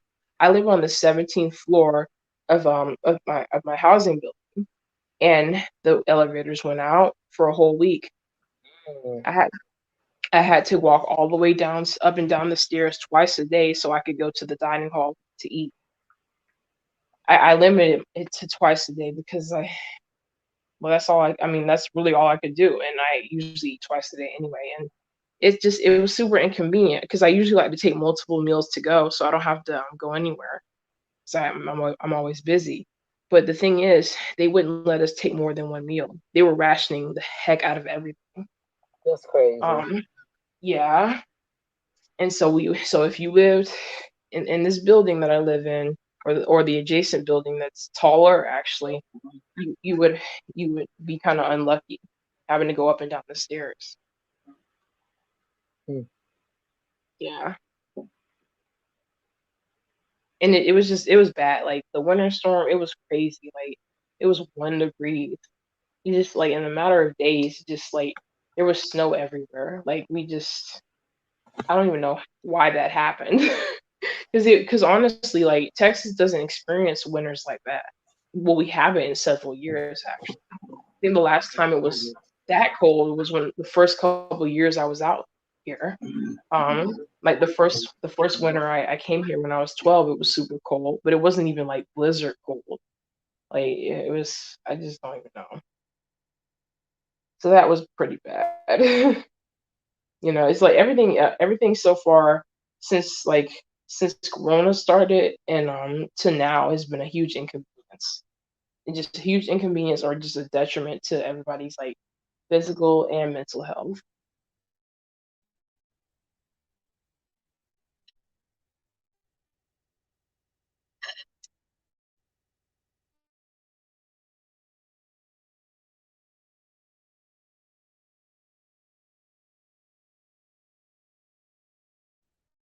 Um, the excuse me, the woman in the middle, are you still here? I am. I am. Oh, okay. Sorry, I I didn't didn't hear want for a second. I got up to grab something, so the last thing was said. I didn't hear. Oh, We that's left. okay. I Yeah. left off about the Texas. I heard you talking about not really getting that type of weather in the 1 degrees. I left off at Oh, that. oh yeah. Like it was just bad, but like Amarilla said she'll be back. Um, Okay. yeah, she stepped out for a second, but yeah, it was just very uncharacteristic of like how weather was, and it was really really not needed. That is the last thing we needed during all this stuff that's going on with Rona and all the restrictions. I actually just applied for and interviewed for a library a circulation desk job at my school. I really hope I Okay. get it. Yeah, I'll learn by next week if I got the job or not. Two people interviewed me actually. No, I'm not really used to that, but I haven't been employed for a couple years. Um, Okay. Yeah. And so, and plus, this is a job I've never applied for before, but I gave it my best shot. I gave very good answers. I'm sure they liked those, whatever, because they were nodding, and one even said, "Thank you for that answer." So I was like, "Okay, I guess I'm doing." So some good rapport. That's all right. Yeah. So hopefully I get this job. It would be perfect for me because like even though the hours are limited, that it's perfect. It'll go perfect my schedule, so um yeah. Like I think with work study here on campus, you can only work a minimum of like 20 hours, Yeah, at they least for are. Yeah. yeah. And for that job, 20 hours a week, they say it has to include weekends. So I would have to work on Saturday and Sunday. So I thought about how I would divvy that up because if I do get the job, I'll be working the weekend of my father and my father's 50th birthday. Oh So man. yes, yeah, and my mom's planned a lot for that, so I really need to be there. But I'm already thinking 2 steps ahead. I think that week I'll split it up because 20 times, sorry, 20. Okay, so uh, 4 times 5 is 20. So like if I just work Monday through Friday, sorry, if I work from Wednesday through Sunday, I don't have to work, but well, if I work 5 days out of the week, including the weekend, I don't have to work what you call it 8 full hours on Saturday and Sunday, which they expect our hours to be met by Sunday. Um, so where's it Saturday? I think they said the work week is from Saturday to Sunday. So yeah, they would expect our hours to be met by. You Um, literally explain. You have just explained the rationalizing that we were talking about in the beginning of the show. Mm-hmm. We were talking about the patterns and the behavior. She just internalized for us what we think, what the average person goes through. And this is the stuff that, these jobs bank on. Like these are the things that happen in the workplace. And it's like, it's crazy because it'll challenge everything in you, your values. It'll challenge who you've been and who you're becoming. Like it's just so much. And so thank right. you for sharing. Like she just honestly gave us a picture inside of Yeah, her head, like what goes on at these jobs. yeah. Exactly, yeah, and like that my birthday is April. Okay, so my dad's birthday is the same day as mine. That'll be April 1st next month, and that'll be a Thursday. His party is supposed to be on Saturday, and so I'm supposed to be there. So I'm already trying to think. You have to really be ahead of the game, especially if you're working for other people. That's why I'm in school to get a business. Like, well, it's not technically a full business degree. That's the business minor, but it's a sport management degree, meaning I can own a business that has to do with sports nutrition or anything like that, or go into business as far as sports is concerned. And so I want to own a store where I'm still thinking maybe I could just do it online, like have a warehouse with the products and just sell it online. Because my mom told me it would be a bad idea to just have a standalone store. That's what I guess she's just we looking out are for me getting or whatever. away from that. Yeah, she's Hmm. probably just looking out for me because like maybe I don't know if something were to happen, looting, robbery, or whatever. Um, So I get it, and I know that that's we are getting away from standalone stores more and more just for Hmm. many reasons.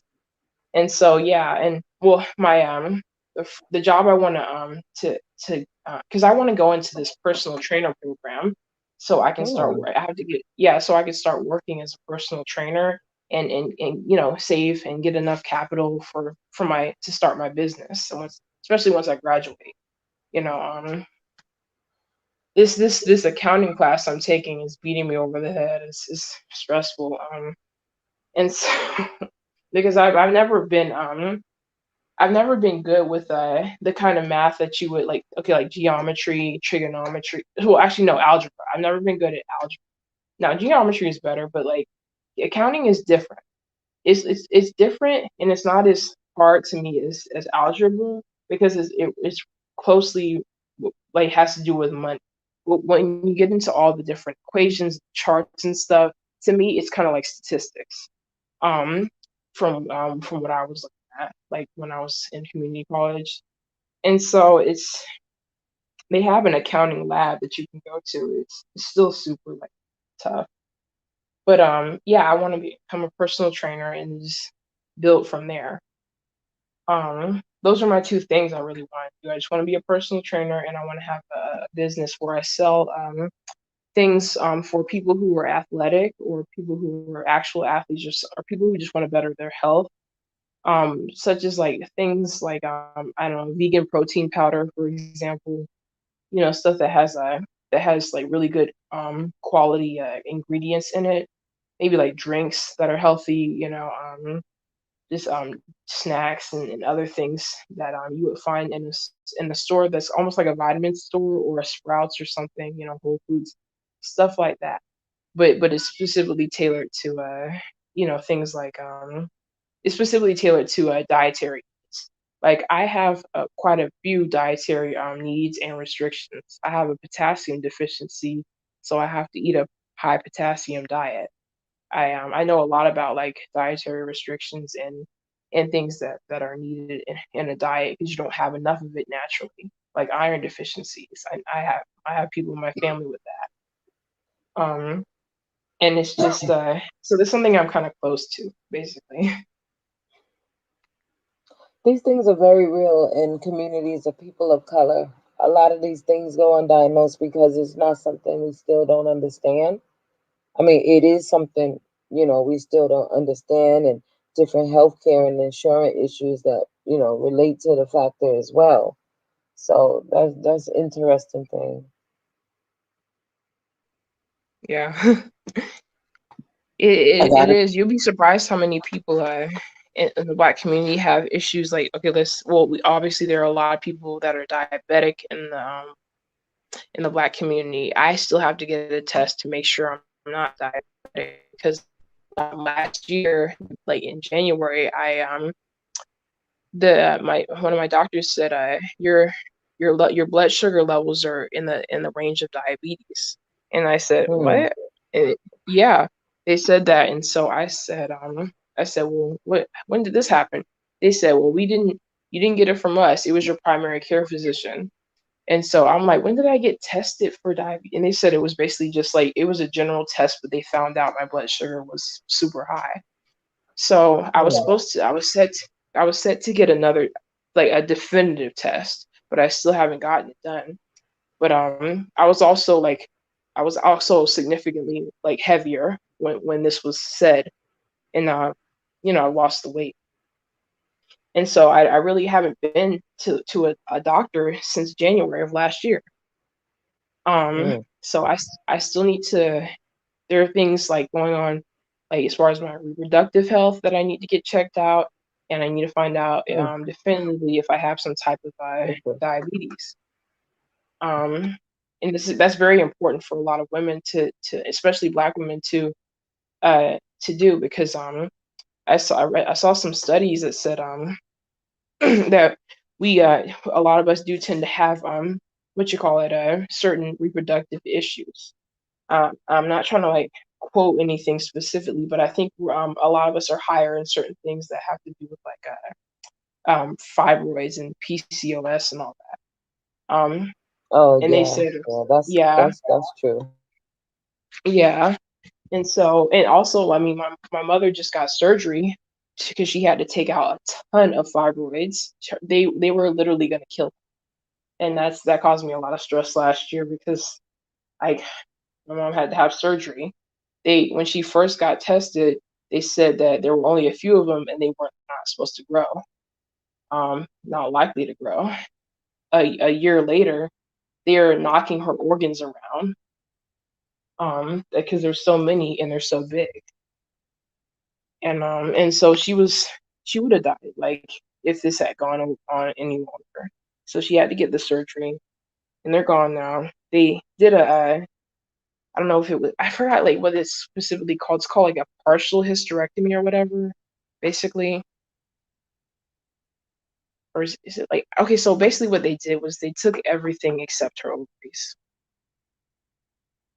So I guess that's considered partial because they didn't take her ovaries, but they only left them for hormone production.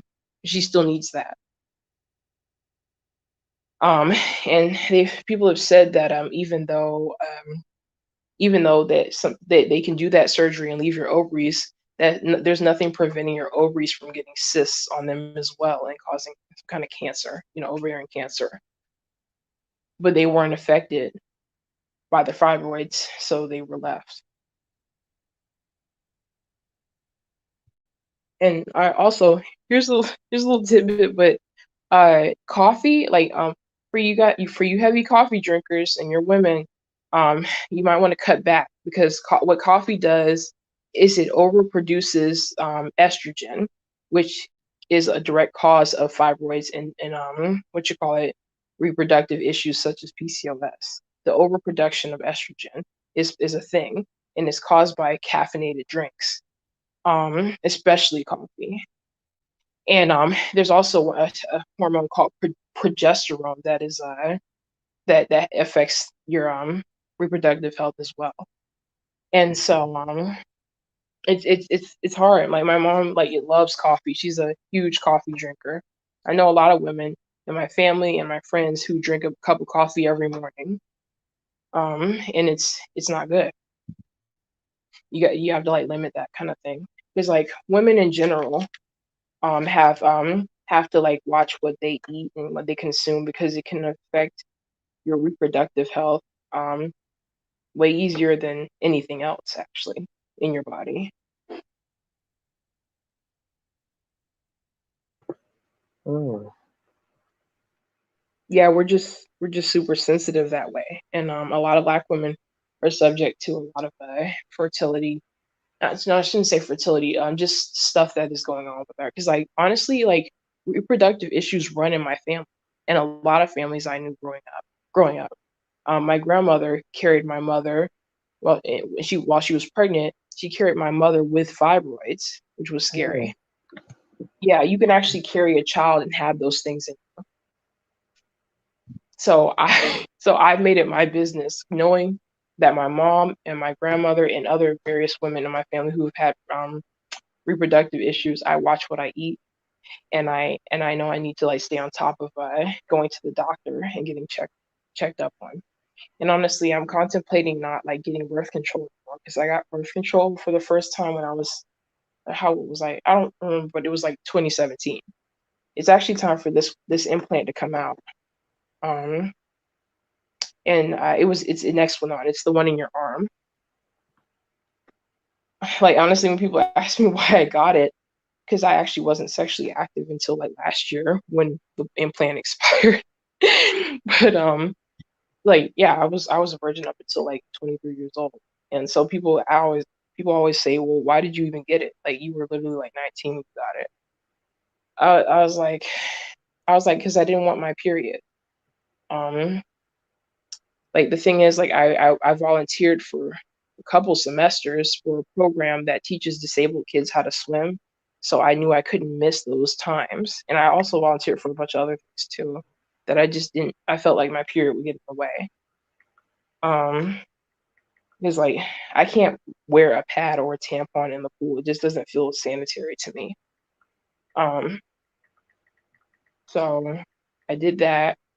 The Nexplanon, the hormone that the Nexplanon produces has obviously run out because I've gotten my period.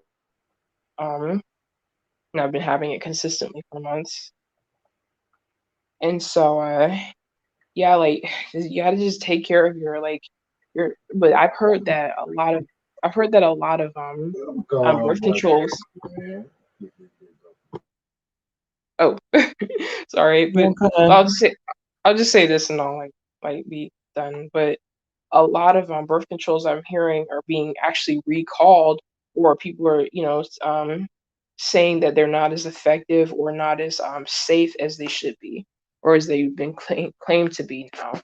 And I've heard certain IUDs, I've heard certain things are just not safe anymore, and that women shouldn't. I even heard tubal ligation could potentially cause ovarian cancer, or some kind of like, and it's hard because like I when I was younger, I was at a point in my life where I thought seriously about getting my tubes tied because I actually didn't want to birth children um on my own. I would rather adopt because there's some things that I knew about the dynamics of my family members and whether they my mom said that every woman she knows in our family who's gotten their tubes tied always ended up having fibroids or some kind of syndrome um, based on their ovaries.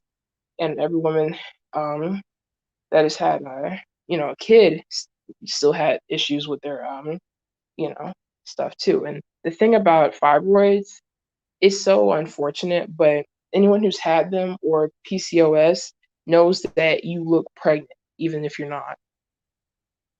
There are people who have people who have talked about this. They'll say that they were actually like not offended, but they were just embarrassed because somebody will be like, "Oh, when are you due?" When those are fibroids and inflammation and abdominal protrusion and not an actual kid. It actually does look like you're pregnant. And that's what my mom has experienced for the last like 7 years, looking like she's pregnant when she's not. And it's very awkward when your frame is actually kind of small, and so that's something that every woman should check up on at the doctor's office. Get tests, find out what you're susceptible to. My mom said seeing an endocrinologist is probably her best bet, and that I need to see one too. There's a doctor you can see or a specialist for everything. Like if your hair is not growing at the rate you want it to grow, or it's breaking off at the ends, you can see somebody to specifically tell you what you're eating that is preventing your hair from being strong enough to grow longer, or what you need to stop eating, or start eating or whatever.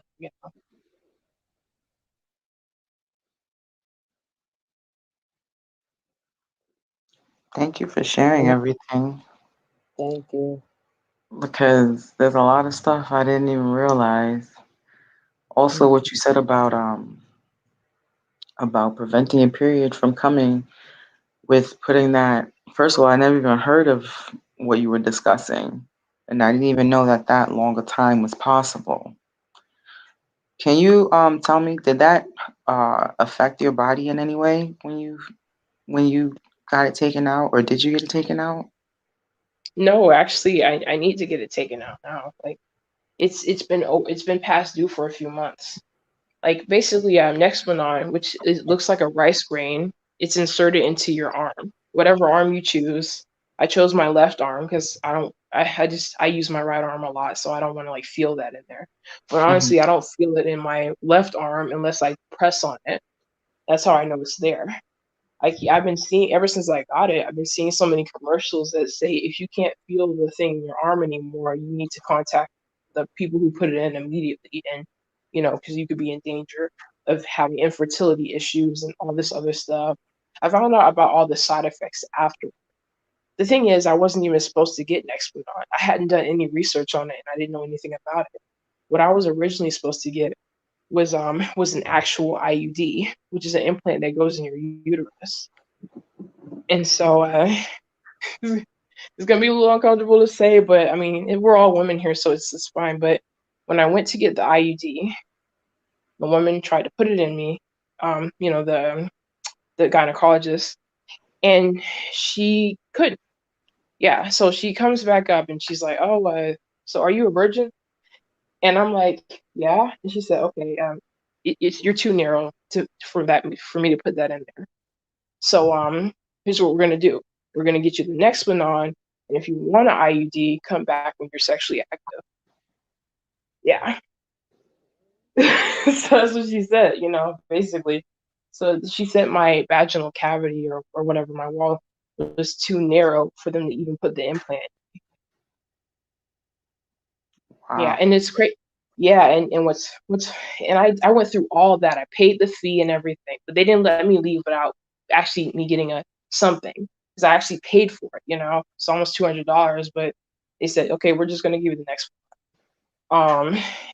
And the thing is, like, the whole process is just kind of gruesome. But when you go to when you go to the what you call it, you actually have to go while you're on your period.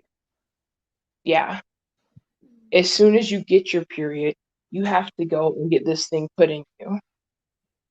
Yeah. So you literally still bleeding and they put that in. Um, Wow. yeah.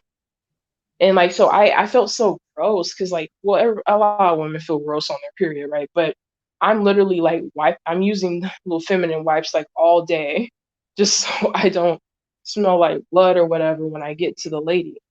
Um, and so I'm in the stirrups or whatever, and she's trying to put it in with the little snake tool or whatever, and she says my vaginal walls are too narrow, and she said the reason is obviously because I was a virgin, and so they put the little rice grain thing in my arm, and she said it's for the same amount of years that the IUD would be, which is 3 years. So I went 3 years without having my period. Um, it was funny because I had to get used to it. As of last year, I had to get used to it again. You know, it's kind of a funny thing because like when I first got the next one on, I I bled consistently for 12 days. It's terrible. Um, and because I was still on my period, but I bled for like 12 days, and then it just went off. And so after it went off, I just didn't experience it until like literally January of 2020. Yeah. Wow. Yeah, so it was like, man, what is going on? I'm like, it was so crazy because thank God I wasn't wearing anything like light colored or whatever. But I just like was like, man, why do I feel like this? And you know what's funny? Ever since the hormone ran out on my implant, I've been more acutely aware of when my period is gonna come on than I ever was before I got the implant. Like I can actually tell, and I don't get severe cramps or anything, but I can just feel it, and I'm like, dang, I think my period's gonna come on like a day or two, and it happens. You know, maybe it's age, or maybe it has something to do with the hormone changing things up a little bit. But when I was younger, before I got the implant, I couldn't tell when my period was gonna come on unless it was, unless I started keeping track of the calendar day, which it was consistent. But that's the only way I knew. Now that my period is somewhat irregular, because yes, that does affect you. Like at the very least, if you get an implant or some kind of birth control, your period will be irregular. At the very worst, you'll become infertile. It just depends. Um, and so like I've gotten my period twice in 1 month. Once at the beginning, the very beginning, and then towards the end. And then I didn't get it the other month until like the very beginning. It was weird, you know. That can happen. Um, And so, like any ladies that are listening, be careful when you get, because like I know a lot of guys that are woke about the whole birth control thing, and well, these guys are like in monogamous relationships or whatever, but they will tell any woman that that stuff is not right. That is not what you're supposed to be doing with your womb. But the thing about it is, I've always been afraid to get pregnant, and I know that that's not right in the cards for me right now and set up for me. So I was always told by my, my white female friends that birth control is the way to go because that's how they never get pregnant. And I'm not like promiscuous or anything. I don't have that many sexual experiences, but I thought that that was the safest way for me not to get pregnant. Because condoms, they break, stuff like that. So it just depends. And so like it's actually a lot of white women that advocate for birth control, um because it's more accepted in their community. I know like with a lot of older black women it is somewhat stigmatized. A lot of them will look at you funny and think that you're just doing it isn't okay to like just go hoe out or whatever, but really it's just you're just protecting yourself from getting an unwanted seed from a man that you probably don't want to spend your future with or co-parent with even, um that's how I view it. But I know a lot of older black women will like look at you funny or think, oh, you're just trying to be fast or whatever. That's why you're getting that birth control. But honestly, it's man made, so it's still unnatural to some degree because it literally changes your hormonal, balance, or it stops your period. You know, so like the black women that I know that talk about birth control, they say the pill is the most effective. For them, the most effective with the least side effects.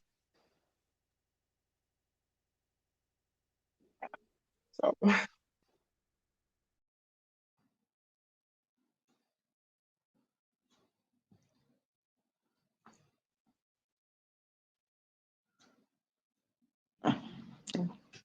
I'm reading. Sorry. Thank you for sharing that. But everything you said is absolutely right. You brought awareness to a lot of topics. Yeah, like somebody said they're iron deficient pescatarian.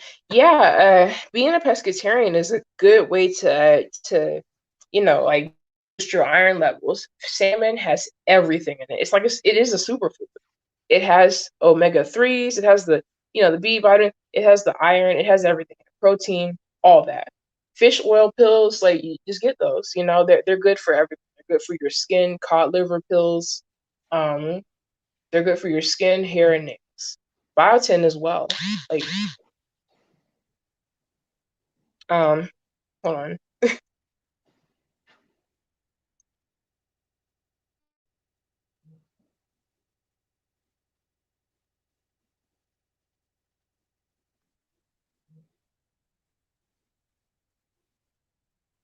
Okay, but yeah, so yeah, I'll just say this, and I have to get off the stream. Someone's calling me, but um, yeah, just like look up superfoods. They actually have pictures of everything, of the superfoods that come up: spinach, kale, avocado, salmon, um, just a lot of good stuff. A lot of people don't know that celery is a superfood. Did you not? That vegetable that literally tastes like crunchy water, that's a superfood. It's made of mostly water. Um, and so yeah, this is the thing. I was actually pescatarian for like almost 2 months. The only I could eat fish from now to the day I die, but the only reason I don't or I didn't, I stopped is because it's super expensive. That's the thing. You have to be paid to be like a seasoned pescatarian. Yeah, because that means you have to have access to a variety of different fish.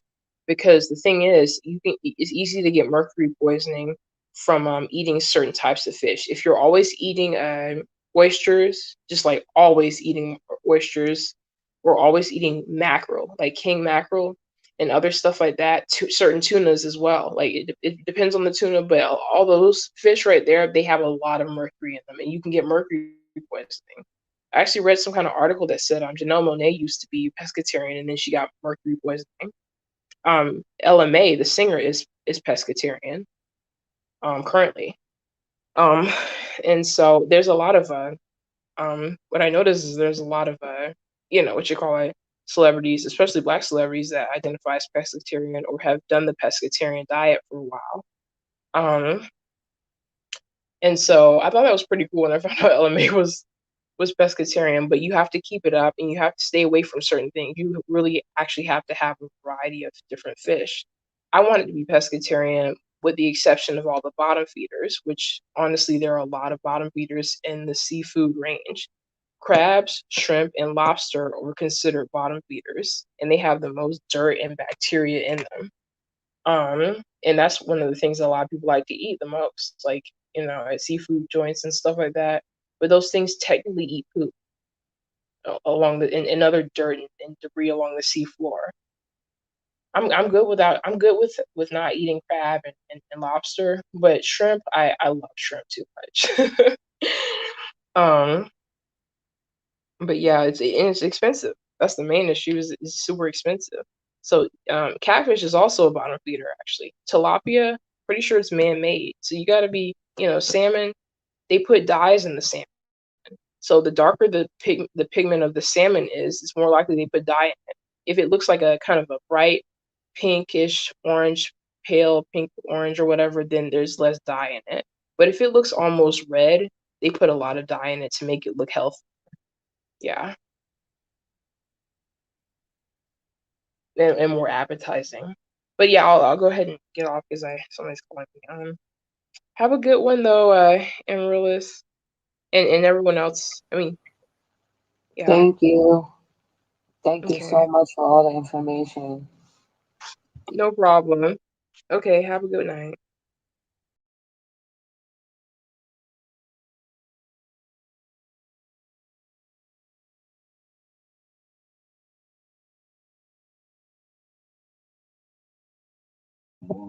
All right.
Everybody have a good night. And thank you for joining Triple T Sisters Live.